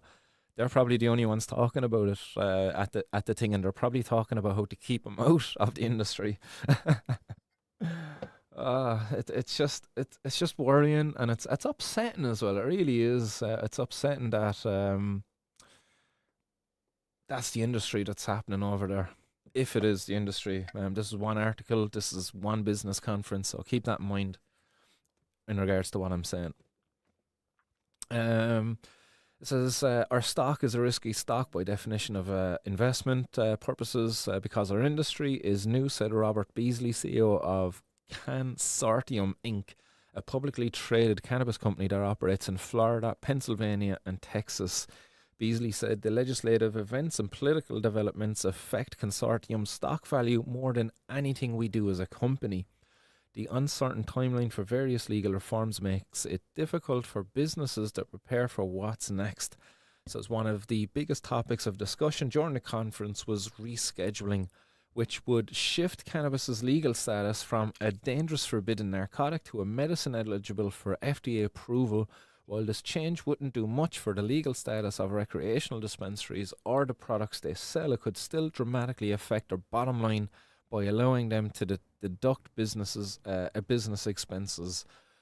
Tax Code 280E specifically forbids companies from deducting expenses for trafficking in illegal Schedule 1 substances, including cannabis, and this rule will no longer apply to cannabis if it's rescheduled. When the DA announced in August that it wouldn't hold a hearing on reschedule until after the election, cannabis advocates worried that a second term for Trump would kill this initiative, apparently. Again, I don't know, I'm not politically versed with the scene over there in the US, so I don't know if Trump would kill that bill or if Harris is that the alternative to Trump, if she is any more supportive of it. Stuck between a rock and a hard place, it seems. During a session titled Crafting the Next Chapter, Congressional Roles in Advancing Cannabis Reform, David Mangone, Vice President of the lobbying firm The Liaison Group, suggested the industry could rest easy about the election since Trump had publicly supported Florida's ballot measure to legalize cannabis. And another session titled Consolidation Trends in the Wake of Cannabis Rescheduled identified winners and losers. Panelists debated whether the IRS might go after businesses deducting expenses as though rescheduling had already happened. So again, there's a lot of worry here by these businesses. They're more worried about their money. They're more worried about their stock value than they actually are about consumers, about the legalization, the ending of prohibition. And again, as I say, that's disheartening, that's worrying, it's upsetting. It's just not what you want to see. What you really want to see, as I was saying earlier over in Telegram, over in the hotbox. Shout out to again all the members over there. The only way we're actually going to see a proper model put in place is when consumers are included in the discussion around the change the policy making when it comes to regulating cannabis. If consumers aren't included, then they're not going to put in place proper policy that's going to reflect our desires, that's going to actually enable effective distribution of cannabis to the consumers, production of cannabis by the producers. Um, if we're only going to be looking to be led by the capitalists, to be led by the prohibitionist policymakers, then we're going to have an incredibly restrictive, regulated model. Restrictive in the sense of, THC levels. Like some, like, I don't know, do I agree or disagree with, say, this one that's over in the US, and I believe in Canada also, 10 milligram per serving of THC. I don't know, is that good or bad? I think it's good in one sense, but in another, I think it's like it's restrictive. It's only actually propping up a black market, and that's what I've seen. I've seen now black market products from, again, shout out to Bobby, shout out to Temple Grower. Black market products pop up where they're getting 500 milligram chocolate bars, 500 milligram edibles, because of the restriction of THC within the regulated, the legal market. So again, I don't know, do I agree or disagree with it? I think it's good in one sense because at least there's an option there for newcomers, and I think it's good that you're not going to be seeing then as many first timers being shown up in the A&E, kind of saying, "I'm gonna die. I can feel my heart beating, and I'm gonna die." Oh, not mocking anyone in particular there. But I believe the 10 milligram serving option, I think that's good. But it's too small then for those of us out there who have high tolerances, which, like, I am certainly one, and I would believe many of you in the hot box are certainly others. But yeah, what happens then is you end up having to consume more than what you need in regards to sugar. And like, you don't want to be doing that. Sugar, to be fair, is who was it who just commented there about sugar? But yeah, sugar is like more harmful. Miles Chronic, there you go. Sugar is more harmful to us than freaking cannabis, I would believe, than THC. And because of the 10 milligram serving, only available through the regulated offering, you're going to be forced to make a purchase on the black market then, if you want to be getting that stronger edible where you don't have to eat so much chocolate, so much sugar. Oh yes, we cleared out that bowl there as we were speaking. Got a little bit more of the sour moe cheese here. Anyway, we're going to pack up one more bowl. And I do believe that is all of the 420 news. Is it from today? I do believe we've gotten through it. Hopefully, how long have we been on? Where are we running? An hour 15. We didn't do too bad. Little bit of waffling and ranting. Oh yeah, there was this from the marijuana moment. Boom. This was a newsletter put up there earlier today. Apparently, Harris says the DA bureaucracy caused cannabis rescheduling delay. So that's up there for you. Again, that cannabis rescheduling, it would have, like, one of the changes it would have made would have been in regards to tax back, being able to claim for expenses when it comes to cannabis. Can't be done currently because it's illegal, but it would have had no effect actually on recreational cannabis market apparently. So apparently she's blaming bureaucracy for that. But again, is she part of that bureaucracy? Is her party actually a part of that bureaucracy that's been delaying it?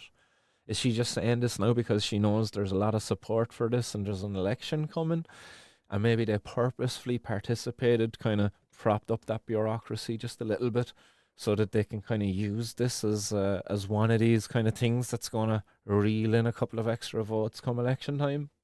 I don't know. But shout out to Tom Angel anyway, who's working over there on the marijuana moment.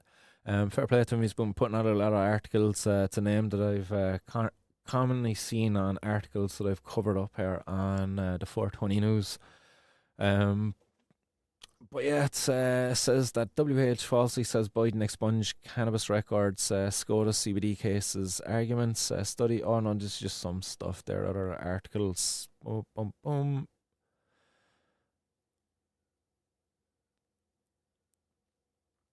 Oh yeah, there's not much there to it. Look, we'll just leave it at the headline because maybe my ad blocker is messing up the article. It looks like it's kind of all over the place there for me. But the headline kind of says it all, really. Maybe my little rant there about the headline says enough too. I should have just dropped my lighter and it's gone. Let me chair. That was our backup stuff. I think there is one final one up there. The conversation, apparently. High potency cannabis use leaves a distinct mark on DNA. So it says cannabis is one of the most commonly used drugs in the world. So despite its illegal nature, that's still the title it holds. Yet there's still much we don't know about it and what its effects has on the brain, including why cannabis triggers psychosis in some people who use the drug. But a recent study has just brought us closer to understanding the biological impact of high potency cannabis use. So what they're saying here is high concentration cannabis in regards to THC levels. Published in the journal Molecular Psychiatry, our study demonstrates the high potency cannabis leaves a distinct mark on DNA. We also found that these DNA changes were different in people experiencing their first episode of psychosis compared to users who'd never experienced psychosis. This suggests looking at how cannabis use modifies DNA could help identify those most at risk of developing psychosis. That's interesting. So it seems like there's a benefit to this this discovery. The amount of THC, the main ingredient in cannabis that makes people feel high, has been steadily increasing since the 1990s. Again, much like how alcohol prohibition seen the increase in potency of alcohol because of the illegal nature, they needed to increase the potency to enable the shipping of, more for less, get people drunk on less liquid because, again, the volume, you need to be transporting more rather than a load of beer. A bottle of vodka there sorts out a couple of people there in a room rather than a couple of cases of beer. But while THC is one of over 144, it is one of over 144 other chemicals found in the cannabis plant. It's the primary compound used to estimate the potency of cannabis. Many studies have shown that the greater the THC concentration, the stronger the effect on the user. For example, research has found that people who use high potency cannabis with a THC of 10% or more. So keep that in mind. Like they're saying high potency cannabis is anything over 10% THC. But when it comes to cannabis on the market, I don't know what it's like over there in the legal market. But when it comes to, like, even looking at what is labelled on cannabis seeds, as I like to look at strains from time to time, see what's out there, like everything's like 20%, 18, 17. Like you're not really seeing anything below 10% unless you're going on to the CBD strains. The CBD strains, like sometimes you might see 5% THC, 5% CBD in some of those strains. Sometimes it might be 5 THC, 10 CBD. It's interesting the different variety that's there. But because of prohibition, yeah, more people tend to go for the one that gives you more bang for your buck. Many studies have shown that greater THC, as it says, 10% or more daily are 5 times more likely to have developed to develop a psychotic disorder compared to people who have never used cannabis. Again, I call a little bit of BS to that. Those studies, they're most likely flawed. They're probably based on people who have presented to places because of prohibition. How are they getting a proper representation of cannabis consumers? The data, the statistics, they're being taken from, not such qualitative places. Psychotic disorders associated with daily use of high potency cannabis often manifest through a range of symptoms. These can include auditory hallucination, hearing voices that others cannot hear, delusions of persecution, feeling the target of a conspiracy without evidence, and paranoia. Is that not paranoia? Perceiving the environment as hostile and interpreting interactions suspiciously. But again, is that not the delusions of persecution a little bit? Paranoia? But anyhow, I don't. Yeah. These are all very distressing and disabling experiences. Our study aimed to explore the mark that current cannabis use leaves on the DNA. We also wanted to understand if this mark is specific to high potency cannabis use and if this might help to identify those users at greater risk of experiencing psychosis. To do this, we examined the effect of cannabis use on a molecular process called DNA methylation. DNA methylation is a chemical process that regulates gene activity by turning genes on or off and controlling how genes are expressed without changing the structure of the DNA itself. DNA methylation is just one of the many mechanisms that regulates gene activity and are part of an important biological process known as epigenetics. Epigenetics underpins the interplay between our environment, the lifestyle choices we make, such as using cannabis and or exercising, and our physical and mental health. Again, this is probably what people talk about, people being genetically gifted, his dad was really good at this thing, and, the son, genetically gifted, is really good at that thing. Not always the case, but a lot of the times, you kind of see people who are like that. And yeah, cannabis can maybe have that effect because you as a parent might be a cannabis consumer. It might have the effect that genetically your offspring are more predisposed to be cannabis consumers. It says here while previous studies have investigated the impact of lifetime cannabis use on DNA methylation, they haven't explored what effect regular use of different cannabis potencies has on this process, nor have they explored how this affects with people who have psychosis. Our studies combine data from two large first case control studies, the genetic and psychosis study, which was conducted in South London, again a place where cannabis is prohibited, and the EU GAI study, which included participants from England, France, the Netherlands, Italy, Spain, and Brazil. Most of those places, cannabis prohibition is in place. Both of these studies collected data on people experiencing their first episode of psychosis and participants who had no health problems and represented the local population. But again, you think about that second group. How did they come by them? Like participants who had no health problems. How did they get them? And being admitted cannabis consumers. I would question that, and the outcomes, the quality of that data, then the conclusion they're making. It says in total we looked at 239 people who were experiencing their first episode of psychosis and 443 healthy volunteers. Around 65% of the participants were male, and participants ranged in the age from 16 to 72. All participants provided information on their cannabis use as well as DNA samples from their blood. Around 38% of participants were using cannabis more than once a week. One of those who had used cannabis, the majority had been using high potency cannabis more than once a week and had started when they were around 16 years old. Analysis of DNA methylation were then performed across multiple parts of the whole genome. The analysis took into account the potential impact of several biological and environmental confounders that may have affected the results, such as age, gender, ethnicity, tobacco smoking, and the cellular makeup of each blood sample.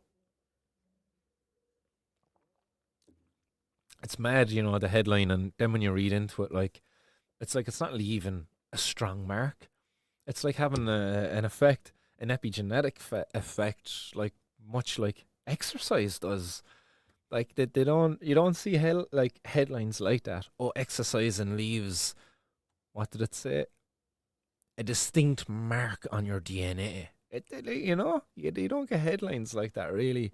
Or maybe somebody's going to link one that says that exact thing. Who knows? But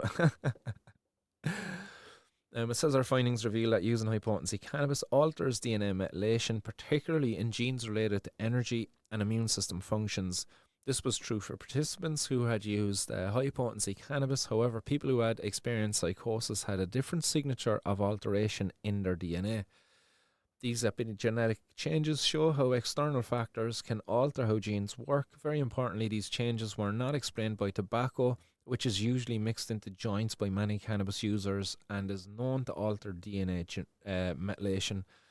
The findings also highlights epigenetic changes as a potential link between high potency cannabis and psychosis. DNA methylation, which bridges the gap between genetics and environmental factors, is a key mechanism that allows external influences such as substance use to impact gene activity. By studying epigenetic changes, researchers may be able to develop a greater understanding of how cannabis use, particularly high potency types, can influence specific biological pathways. This may in turn help us understand why some cannabis users are at risk of psychosis. This is incredibly important stuff, I believe, because if this was able to actually be carried out in a world where prohibition isn't in place, because I, as a researcher, at one point in time, I was doing an honours degree in herbal science, and I would have loved to have gone on to do a master's and even a PhD exploring how cannabis works within the body. You know, I had a real interest there in pharmacology. I was really interested in it, but because of the stigma I faced, because of the barriers that were there in trying to study cannabis, I wasn't able to continue within the world of academics. But I do think work like this is incredibly important because people would be able to avoid cannabis if they were able to get some sort of a genetic test. You can get a genetic test that might be able to give you an indication that, hey, you're actually at much more risk of developing psychosis if you're to use cannabis. That's incredible. That's an incredible ability to be able to give somebody that information. Like, I don't know, is it a guaranteed like piece of information, or is it just at risk? You're at risk. You're at much more risk than, say, somebody who doesn't have this genetic marker. Because again, you know, I had people commenting there only last week on the last episode of 420 News. You know, shout out there to who that was. Can't remember the name. But I believe you said you were in your 60s, 70s, have been consuming cannabis, you know, since your teenage years, soap bar and all of that other nasty stuff. But we're in a good place, never experienced any psychosis.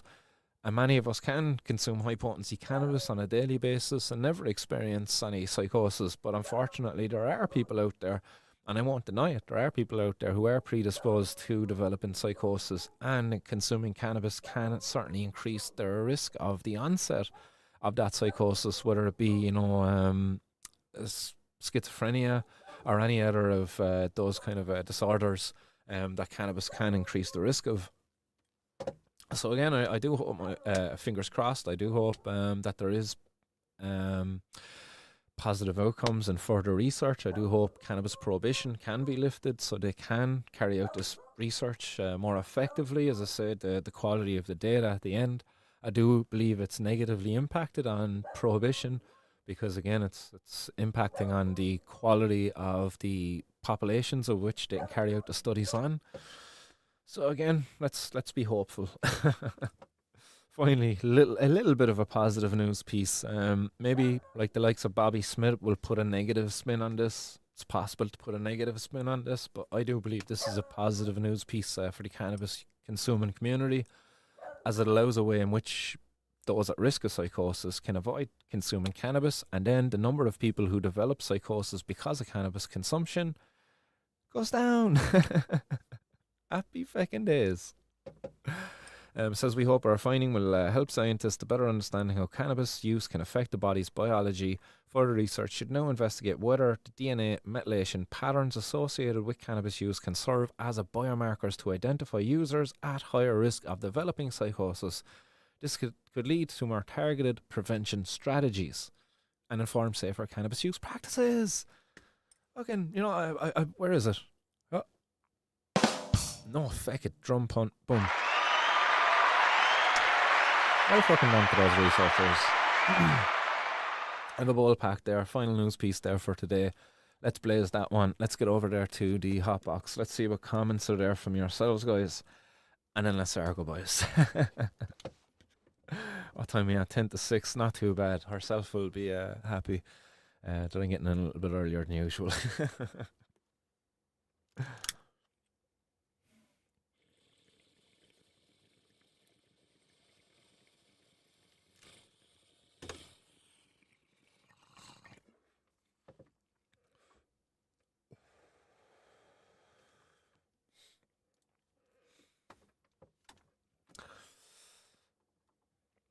So starting from the bottom, working back there, think genetic tests for addiction, etc., is going down the eugenics route.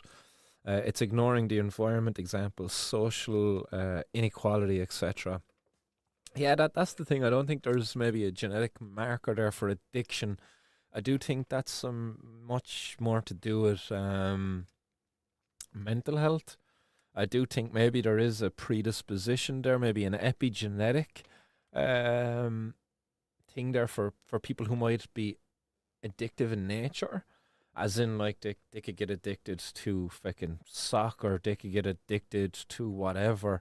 It's just they're wired maybe in a way in which that dopamine reward that comes from these things. Unfortunately, some people find their way to drugs, and that's where they get their dopamine reward from, and the addiction, and all of that stuff. But for some people, fortunately for them, they find positive outlets in which positive things in which they can get addicted to. I know I was certainly addicted to boxing and Thai boxing that time when I got into it. Like, there was not more rewarding than getting down doing a session there in the evening, and just how good you would feel afterwards. It was so that feeling afterwards was certainly addictive, and that would get you back there for more. It's something I really miss now. But it's a positive addiction. It's something that benefited me. It wasn't actually interacting negatively in my life. It's what I seen as a positive addiction anyway. But yeah. Hey, what's happening, Finnegan? He says, Marion, tell herself I love the new tattoo. It's powerful. Nice one, John. I'll certainly pass that along to her. Maybe she's already listening. When he's saying that now, I'm going to get a bit of abuse in the hotbox.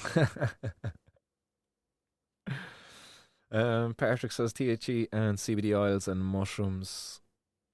Nice combination, all right.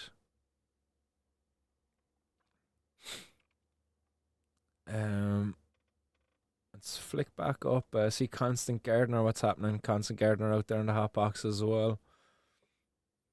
TG says, saying that earlier in regards to the fabric pots, I believe.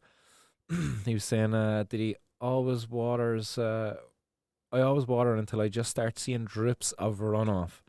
How much that ends up being water slow enough does so that the water is able to move through the whole medium instead of just blasting through a few tunnels and out the bottom. Water takes the easiest path, and capillary flow is your friend. Yeah, that was the thing about the fabric pots. I agree there. It's like apply a little bit, let it soak in, a little bit, soak in.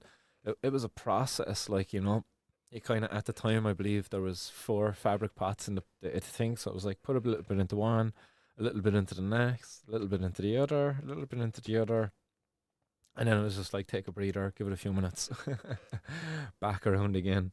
4 minutes 20 seconds timer. um, Tinkle Ting says, does anybody think vocal psychiatrists against cannabis might be getting favors from pharmaceutical companies? Psychiatry and pharma companies are a symbiotic relationship. Yeah, that's a very interesting one. I'm not aware of any maybe backhanders or maybe any contributions being made by pharmaceutical companies to the likes of Mary Cannon and Mr. Bobby Smith or the research group that they're representing. But who knows? Not saying that it's not happening. I'm just not aware of it happening. Maybe somebody out there is versed in the investigative journalism world, and they know how to ask these questions, figure out the answers to them, to find out, have they been getting actually contributions from the likes of pharmaceutical companies to carry out some of the research they're doing. We know that they got 400,000, maybe just less or more than 400,000 last year, Mary Cannon, and to carry out research into the harmful effects, I believe, of cannabis by teenagers or something like along those lines. But anyhow, it would be good to know. Other comments coming through. Mr. Finnegan giving a shout out there to Teddy's Farm, says the best for edibles in Ireland. And I'll have to second that. I got some jellies there as a gift from Teddy's Farm not long ago, and they were tasty out. Enjoyed them before going to the cinema there one night, and yeah, I had a nice mellow, nice relaxing evening in the cinema. That's for sure. Tasty out they were. Others out there, the number one killer is stress, I'd say. Yeah, certainly. And, despite the amount of times I go into court, I'm not going to lie, like, the anxiety I get before I have to go into court it's unreal. Like, I just feel it in my stomach. I just feel it rising, it just sits there. It's just an uneasy feeling. It's just such a shitty feeling. Um, Anxiety, stress, you're overthinking it. Like, I find that I just have to I like humming a song in my head and just kind of repeating like positive meditations for myself. But yeah, otherwise, yeah, even when trying to do that, I find that yeah, I'm going off. I'm thinking of right, this is going to be said, and I'm going to say this, and this is going to be the outcome, and that could be the outcome, and like you just hear that like what I just said there in the last couple of seconds. Imagine that going on in your head for days, weeks, months in relation to some of these cases. It's oh, forgive the coughing. And the old hound there in the background. Rubble getting his shout outs there to his doggy buddies out there listening too. Anybody's dog barking back to him. Miles Chronic says making our own coconut oil or olive oil infusions is my preference. Very nice. I'm actually going to infuse some olive oil very soon myself. Myself and a couple of the guys and girls over in the hotbox have been sharing our baking skills there recently. A lot of pizza making going on, a lot of bread making going on over there. People making their own at home. Shout out to Ma Breaker there as well from the hotbox. Always sharing some amazing looking sourdough bread. Oh, love the sourdough bread myself. You can't beat those nice airy bubbles within the bread itself. And the crust on our bread as well absolutely looks divine. um, but yeah, olive oil infused, and I'm going to use that olive oil then to make the pizza dough. I've actually got some RSO that I'm going to use to infuse the oil. Going to make the oil a high concentration, just because there's so little of the oil that goes actually into making the pizza. So I'm going to just make sure that the dose is high through each slice. But yeah, I do look forward to that. And if you're over in the hot box, you'll get shared photos of that when it does happen. Mr. Finnegan saying, that's the dream, Miles. He says, by having sampled Teddy stuff, I have no problem recommending him. Dude actually cares about what he puts in and not just ripping off for a quick buck. Yeah, Teddy is the man.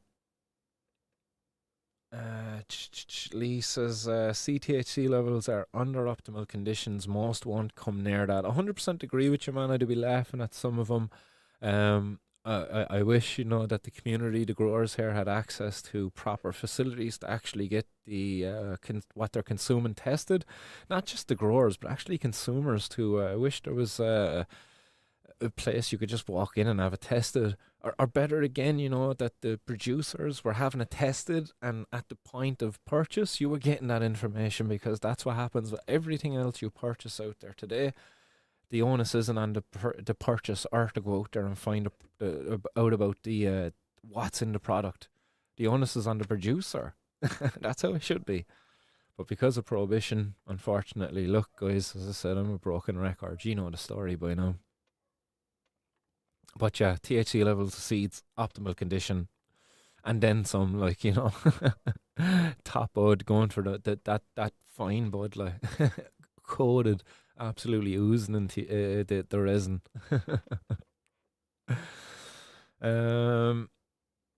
CG says, I'll pop over with a jar for you around Xmas time. Chilbert Genetics. He says that shout out to Mr. Finnegan.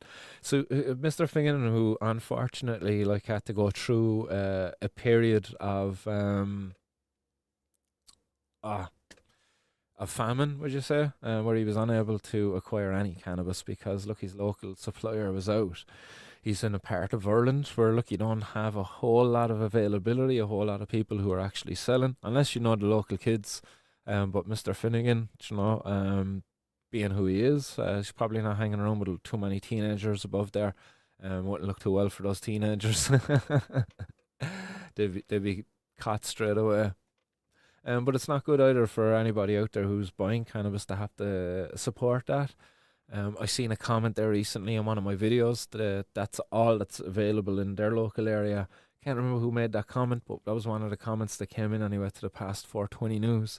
In respect to something I had said on the 420 news, but that person said, all that's available in their area is teenagers selling cannabis. They didn't want to support that. So I believe they buy online, maybe grow their own. Don't really know exactly, but shout out to that person who made that comment anyway. Nice one for your input.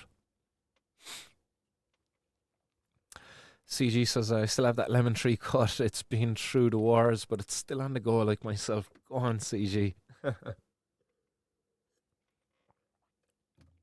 Like, again, that's something I know I've seen that with many growers. Shout out to one of the growers, actually. I won't go say any names. A&K, let's say that. But yeah, like clones wanting to keep cuts, but still also wanting to pop seeds because they're wanting that variety. Like they're growing the same thing, but not wanting to let go of that cut. It's such a hard. It's a hard thing to do.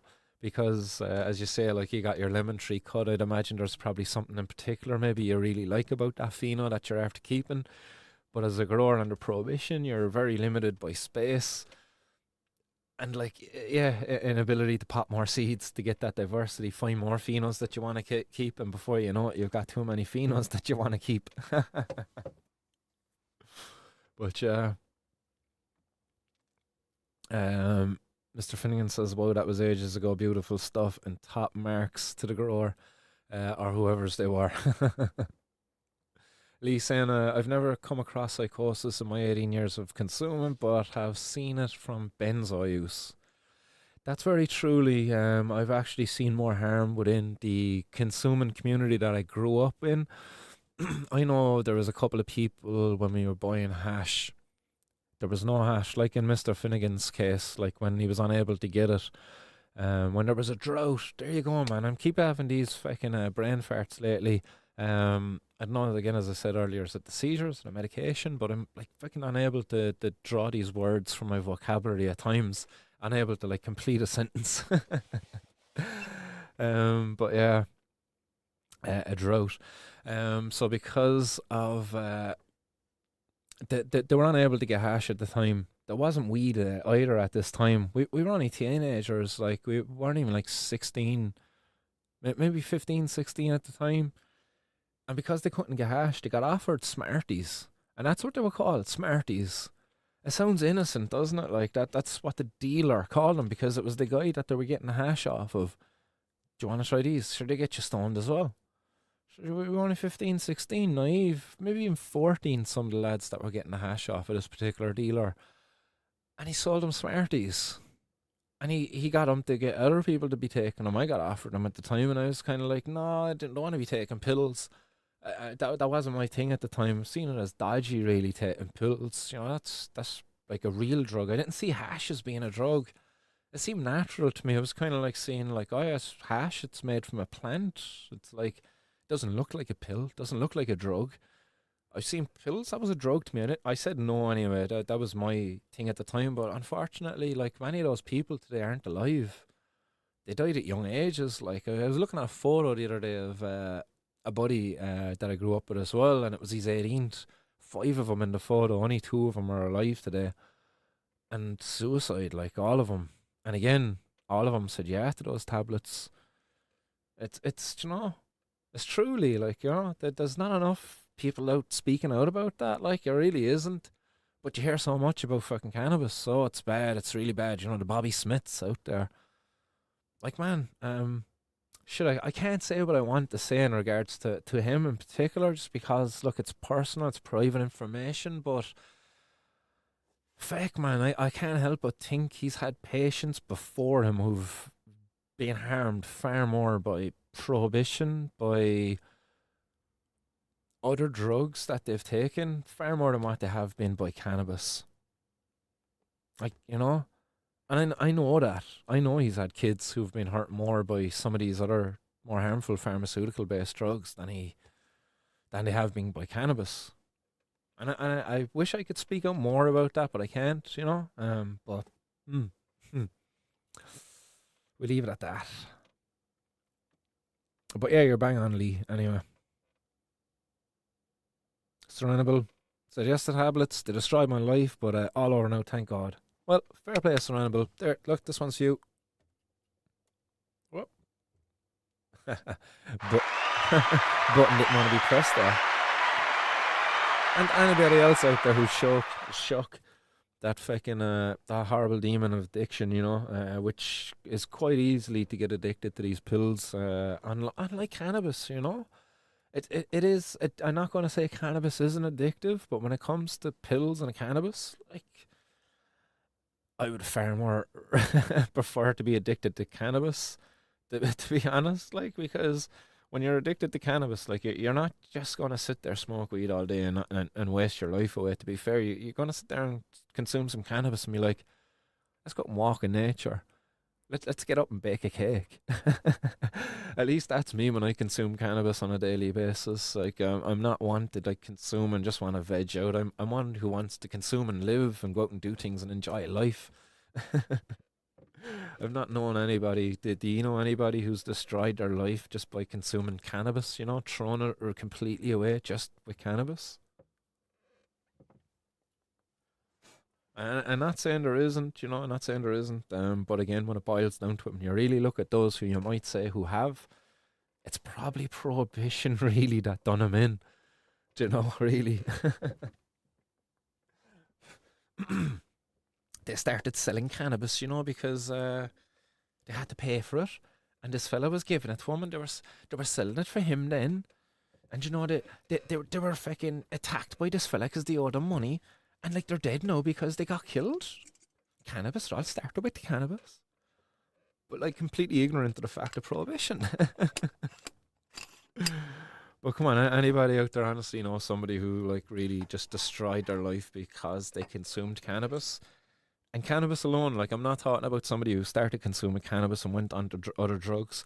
If they went on to other drugs, that's not because of cannabis. It's because it's not because of anything that was in cannabis. It's because of what wasn't in cannabis, and that was a compound which enabled them to actually run away from whatever it was that they were running from. They needed to progress onto the next drug. Which I would imagine for some of those people that I knew growing up, that's probably why they said yes to those pills, because they needed that. It was easy for me just to say no and look, go without the hash for however long it was. But for those people, they were vulnerable. They needed that dopamine hit just because of maybe the environment that they were living in. It wasn't the most, I don't know, beneficial for a young person of that age. You know. Like I know, as I say, my dad gave me a little bit of guidance, at least when it came to working and looking forward to the future and providing and all of that stuff. Like he gave me, he was a decent role model, I suppose, despite his addiction to alcohol at one point in time. But he got that under control to some degree. Sorry, just packing up a little bit of quicks here now into the grinder. 12 minutes to the next 420, is it? Cape Verde. The one and only place, Cape Verde, is the next 420. I wonder will we ever have somebody from Cape Verde tune in someday for 420 when they see the 420 news. But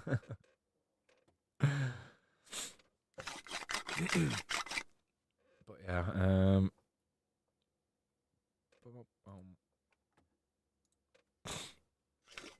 yes, I know many people also who got him off the doctor afterwards.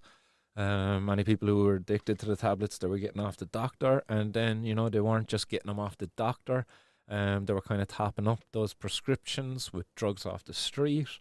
But unfortunately for many of them, the drugs in the street aren't really what they're supposed to be these days. You know, there's so many contaminated drug supplies out there. Um, some of those people have unfortunately suffered overdoses and things, and not of the substance they consume, but of contaminants within the pill. Daily Talk of what's happening says this is the grim reality. I too have been offered pills when I was just a kid trying to get a bit of green. Yeah, I've seen it firsthand myself. I know when I was growing up, I used to buy an ounce because at the time my family had moved over to Ballavlan from the Glen. So you used to go over to the Glen because I didn't know of any dealers up in Ballavlan. And again, you compare these two areas, like you could literally throw a stone from Ballavlan to the Glen. And over in Ballavlan, you had a lot more working people, you had a lot more people who were reliant on, say, social welfare and benefits and stuff. Whereas in the Glen, where I would have initially grew up and we moved out of there, and where some of my family still lived, cousins and stuff, um, a higher percentage of people in that area would have been reliant on social welfare and benefits. And just on because of that, then you were able to get hash and stuff more easily or up in that area. There was more drug dealers up in that area. I didn't know just one drug dealer up in that area. I knew a couple. And this is kind of how it's a classist thing, unfortunately. You know, above in Ballyvalan at that time, I don't know how it is now. I'm fairly out of the loop. But there was no drug dealers that I was aware of at that time. At least not pushing drugs on kids. Because that's what we were. But anyway, I used to buy an ounce off of him because you can get the ounce for cash for £90 it was, or €90 at the time. And you could sell a quarter for €30. So again, you get an ounce, you cut it into 4 quarters. Or if you were a bit sly, I didn't do this, but I know people who did. If you were a bit sly, you would cut like 4.5 quarters off of the ounce. And if you were really bad, you would cut 5 quarters off of it. Obviously, then you would sell maybe 3 or 4, and just keep your own little nudge. I know people who used to do that. They used to rip people off. People who were just out of the loop, didn't have anywhere else they could get it, and they used to give them a measly old quarter wrapped up in a bit of tin foil. Oh God, when I think back to it, like, and they'd be laughing at it because look, they got to make a little bit of money and keep their own nudge. Oh man, when I think about it, crazy. But yeah, thank God, fucking myself and many others of you out there managed to say no, and fair play to those who did say yeah, and as I say, managed to shake that dangerous addiction.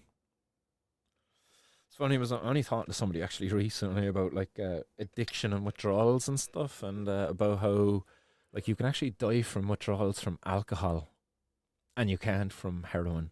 Just think of that one for a second. Like your withdrawals from heroin, it's you're not going to die from the withdrawals, the symptoms of it, but withdrawals from alcohol can give you seizures and shit, and can cause you to die. There's one for you. You don't really hear that. Like, there's so much stigma about heroin and addiction, but you look at the withdrawal effects, it's like alcohol is actually more dangerous. And again, shout out to fucking Professor David Nutt and his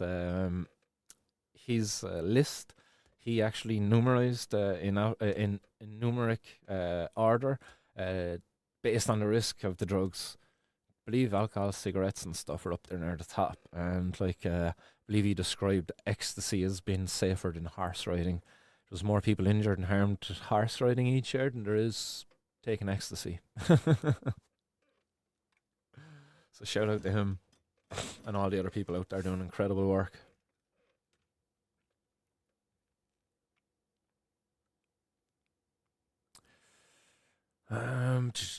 Martin, it's a joy to be chilling in the hot box again. Thank you, brother, and thanks for being there, CG man. Yeah, I appreciate each and every one of you out there commenting, and just sticking around. As I say, I feel like a bit of a broken record on here, but the fact that you stick around and keep coming back, I appreciate that. Thanks. So legalize, yes, Sanjan. Please, God, they do it soon, sooner rather than later. Serenable says, yeah, the north side love that place for the hash. Again, maybe if you're up in the north side, it was my uncle for the best part who, and that's not the person who was pushing the pills on the kid. This was afterwards when I was a little bit older. Um, I was a little bit older, and he would allow me to buy it off him then. But when I was younger, wasn't able to go to my uncle and get it. There was another fellow who we used to get it off of. But yeah, if you were buying it up in the north side, there's a good chance you were getting it off him. She got it in the Glen anyway. Austin Renable was down in West Cork, and people up in Cork was excellent.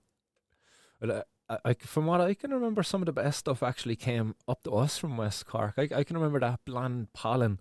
That bland pollen was coming up from West Cork at one point in time, and that stuff was lovely. I believe it was like Lebanese hash or something like that. It was being described of, but I can just remember it being bland pollen, really like yellowy, blondie, very crumbly, soft to touch. But it was lovely to smoke then as well. Ah, yes. Who said that? There, Lee says I used to love the blonde pollen from West Cork, 10 a gram. Yeah, that was it, man. Lovely stuff, absolutely lovely. Came in lovely little cuts too as well, wasn't it? Compared to like we were getting the pollen at the time and the soap bar still, but the soap bar was like pure hard stuff. Pollen then wasn't so bad. I can remember when pollen came, it was when I started actually grinding my hash. I started like using a grater rather than burning in. I just found it tasted a lot nicer with the pollen. And then I started doing it with the soap bar. I stopped burning in with soap bar and I was just using the grater then as well afterwards. But then that yellow stuff came, that blondie stuff, and it was just like, oh, look at this stuff. It just crumbles at the touch of the fingers. It was, ah. Yeah, Mal's Chronic, the yellow Lebanese or blonde pollen, believe they are the same thing as, I remember them as being the same thing anyway. And yeah, same thing. Love the hash as well. Shout out to everybody over in Morocco as well. And a shout out to Ashlyn, a member of the Cannabis Activist Alliance. Which yeah, but she was informing us there recently, sharing some photos over on the Telegram group that the hash making it's in full swing now at the moment over in Morocco. So if anybody's got a spare bit of cash around and is up for taking a trip over to Morocco, maybe now is the time to go if you want to go over there and actually witness the hash making as it's being made. I know it's something I definitely have on my list of things to do someday. But just right now, obviously, family's priority. Got two kids under the age of 3, a 2 and a 1 year old. So just all hands on deck at the moment. Can't be taking any too long on adventures. I think I have Cannabis. I'll take some time out to do Cannabis.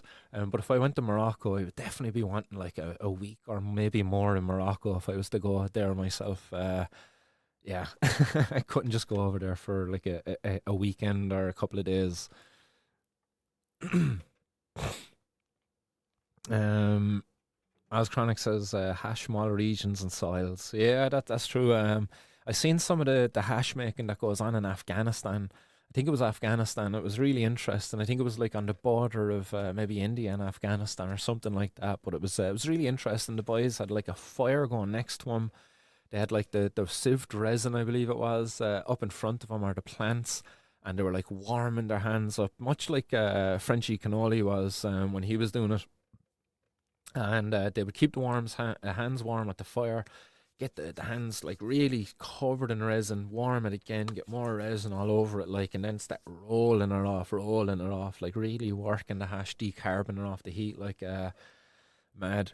And then there was a study actually done in France, and that study actually found that there was a new terpene, a new compound. I don't know, is it a terpene, but it was a new compound that was being found in hash, particularly the hash that was coming from those regions where they were, yeah, rest in peace, Frenchie too. But from those regions where the plants were being dried on hot tin roofs, especially in like Morocco. That's how they would dry the plants before processing it into a hash. So they were kind of attributing to maybe the sun, the heat, the tin roof, that is it. But again, it's been found in other hash from other regions, but they do use heat there in the making of it. So it's very interesting. That study, it was something I came across maybe a couple of years ago, but Yeah, maybe I'll fish it out someday and actually put up here and dive through it with you. But we're about to hit 420 there in a couple of seconds. We'll do the final 420 with you, hit this last little ball here with you, and then we will say our last final goodbye. Let's sip the water first.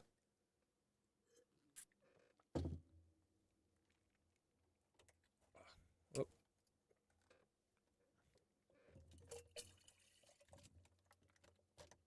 2, 1, boom! Happy 420! Hit the applause button again. Yay!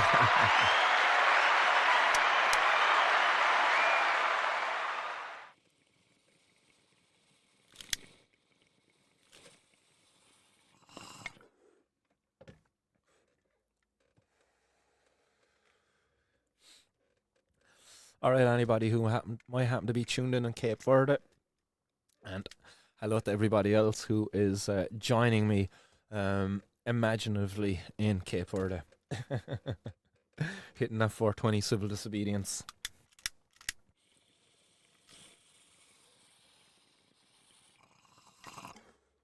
Oh, good Lord.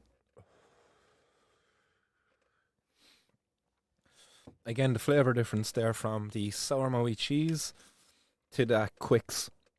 I don't know where the sour Maui cheese actually, who was the breeder, the producer of that.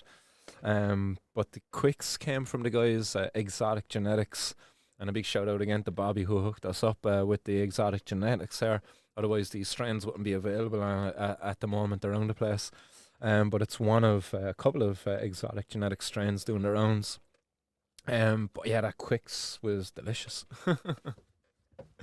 Just such a difference in flavour between the two. Lee says, I'm off to smoke a few months now, tried to join the Defence Forces, might try again. Interview wasn't the best. Yeah, best of luck with it, Lee. I was, as I said there earlier today in the update, I was actually very close to getting into the military myself. I was off it a couple of 2 to 3 months. I was off it. I was confident enough that I was going to pass the medical, and for sure I was going to smash the fitness test. Man, what was it, a 5-minute mile or something like that? I can't remember what it was now, the exact. But I was smashing that. Like I was in Thai boxing at the time. Had given up tobacco, I believe, as well at the time. And I was just I was in a good place for smashing that fitness test. And as I say, imagine what a different direction my life could have been taken had I managed to get into it at that time. 2 days before my fitness test, the recruitment embargo was put in place. Mad. 1.5 miles. Yeah, that was it. 1.5 mile. I was smashing that. Like I would, like, even at the moment, like I'm still running. I'm going out there doing 7 kilometers in under 30 minutes. Sorry. And I'm really hoping I can get out there and do a marathon sometime.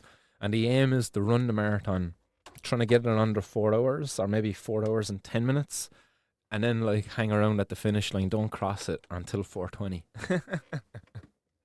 Get a few people, hang around at the finish line, see if we can get a couple of us to do it, and maybe at it, like, get out some signs, have a few people there with some posters or something like that we can cross the finish line with. That was the plan anyway for the Cork City Marathon this year, but unfortunately my epilepsy had other plans for me. Next year, guys, next year. Please God, next year I'll be fecking a year seizure free and get back to driving and all that stuff again. But yeah, guys, that's everything. I'm going to waffle on. Otherwise, last comment coming in there, Bobby says, thanks for being you, my guy. Not a bother at all, Bobby. Back at you, dude. You're a legend. And I can't wait to meet you in person. Jealous of Rasher. Been the only one to get that privilege so far. And Lee as well says, fair play, I need to get back out running. Would love to do kickboxing and skid, but I've no transport at the moment. And he says, have a lovely day all. Yeah, Lee, kickboxing, yeah, definitely. Even if you want to get into that, man, get out there, do a little bit of shadow boxing yourself. Don't be throwing too hard. Don't pull out a shoulder or a hip or anything like that. But just get into that, lifting the leg up, throwing the hip, do the little rotation if you've got the space there. Keep in mind you're probably going to bait through the runners if you're doing it outside in the concrete and the runners. But if you've got a nice spot there with some mats, definitely get out there. I'm lucky herself there a couple of years ago for Valentine's Day, I believe it was. She spoiled me and got me a Terry Torso, which is one of these punching dummies, but it's like full length almost. All it's short is the knees and the shins and stuff. It's got like the thighs, the hips and upwards like the rest of the body, so that you can do leg kicks. That's what's cool about it. It's got that like you're able to do that leg kick on the torso. It's that's nice. So I still have that. Still get out there and beat them up from time to time. Not as much as what I used to, as much as I would like to. But I certainly get out there and throw a few kicks after I do a run. Try to do a few rounds from time to time. But yeah, us consumers, man, we're not unmotivated. We're not lazy. And to be fair, like when I think about it, on the barracks, the military side of it, they've subsidised alcohol in the barracks. Like my dad loves getting an invite up to the barracks. He loves doing DJing up there in the barracks because cheap pints. It's fucking ridiculous. Like when you think of it, you have to give up cannabis, but meanwhile you get into the military, you're getting cheap pints, lads. Do you know there's no coming back from being up in the what is it, the Galties where they do their training? I've often been fishing down there and you hear the fucking shooting going on behind you above there, just outside of Mitchellstown. But you're out there in the cold, shitty fucking weather, and like you get back to the barracks afterwards, and you wind down with alcohol. You can't sit down and have a nice warm cup of tea and a spliff. uh, but maybe soon, once you kind of get past the genetic test to prove you're not at risk, that you're not predisposed to be developing risk, the psychosis. Maybe they'll let us then. Who knows? Ah, Lee, drinking vodka at the moment. Wish I could just have a smoke. Um, Shit, man. Yeah, hopefully you're not going too hard in it. Hopefully it's just an old sup. Hopefully it's maybe an old specialty vodka and you're just sipping and you're just enjoying the flavors and you're not getting too inebriated. Otherwise, man, I wish all the strength that you need. Hopefully, someday soon you can have that smoke. Hopefully soon, maybe you're down, find your way down to that Thai boxing club, and you're too bait when you get back to actually get the vodka bottle out. Maybe you meet somebody nice down there who'll hook you up with some decent smoke. Maybe you get a decent job and you don't need to go down the road of the military. There you go. But yeah, I agree there as well. Leg kicks are fucker holding the pads, especially when the person who's kicking it, Lee, is like 100 kilo dude, a big hefty fucking Polish dude, like who he knows what he's doing, like he's laughing, he's smiling, like, and you're having the crack, like it's good conditioning for the legs as well. I was conditioning myself. I was training as a active fighter at the time when I was training, so it's good to condition the legs, but it's yeah, sometimes it's like you want to make sure that you're not getting those old beat up pads anyway. That's for sure. Shout out to everybody above in Cork Tide, they know what I'm talking about. Shout out to Anthony Cockery, the absolute legend. Learned pretty much everything I know about Thai boxing from himself. Andy, Kieran. But yeah, they know what they're talking about. I can remember the first night of training actually when I got out to Thai boxing. I was holding the pads for Andy. Andy Gray, guys, look him up. Videos you'll find of him on online YouTube from fighting. He was an absolute beast here in Cork, Thai boxing. But I was holding the pads for him. You're in secondary together, like, and there was so little pads in the padding, like, there was so little padding in the pads. So when I was holding the pads just for body kicks, I was getting everything right across here on the arms, the forearm. And we went back home afterwards, after the shower and everything, and we were going online to play some Call of Duty together. And I couldn't even play. I was saying, Andy, man, I was playing with him online with the Call of Duty, and I was like, man, my arms are absolutely broke up. Like, they were black and blue and had lumps in them. Like, when you're gaming, I don't know if you gamers out there, but you kind of lean on your forearms across the legs, and you're holding the pad, and two arms, leaning across the legs, resting on the forearms back here, like, and I couldn't. I genuinely couldn't. I had to keep the legs up, keep the hands up off the legs, and the next day I had to go to the chemist to get some arnica to try to get the swelling down. Oh yes, yeah, happy days, happy days. Shout out to all the boys there anyway. and everybody down in Samson Martial Arts. um, any other comments there? Tinkle Tink, Bobby Smith loves his points. Lisa, thanks for all you do, Martin. Not a bother at all, Leave, no problem at all. Happy to do it. As I say, and a bit selfish in my endeavours. Look, I do what I do pretty much because I feel like I was wronged. I'm standing up, like, say, for myself, but obviously there's knock-on consequence. I'm standing up for all of us, because many of us out there are unable to stand up because of one reason or another. But yeah, I've no problem standing up there representing our community, but I won't lie about it. Look, I only ever set off about this because I don't want to be having a label of being a criminal with a conviction for the rest of my life. I don't want to have my ability to travel to be infringed upon, my ability to get a job to be taken away, and also my ability to grow and consume and have available to me cannabis. So I'm a bit like fucking selfish in that, but guys, I love you all. You're all legends. Appreciate your support and contributions here as always. So yeah, with that being said, guys, much love, Shalom and slant at everybody out there, guys. Peace and keep it out. Bye bye.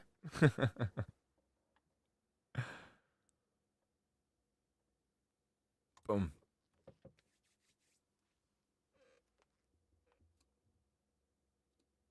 No, you're the best Tinkle Tink. Good luck, Mouse Chronic. Catch you all later, guys.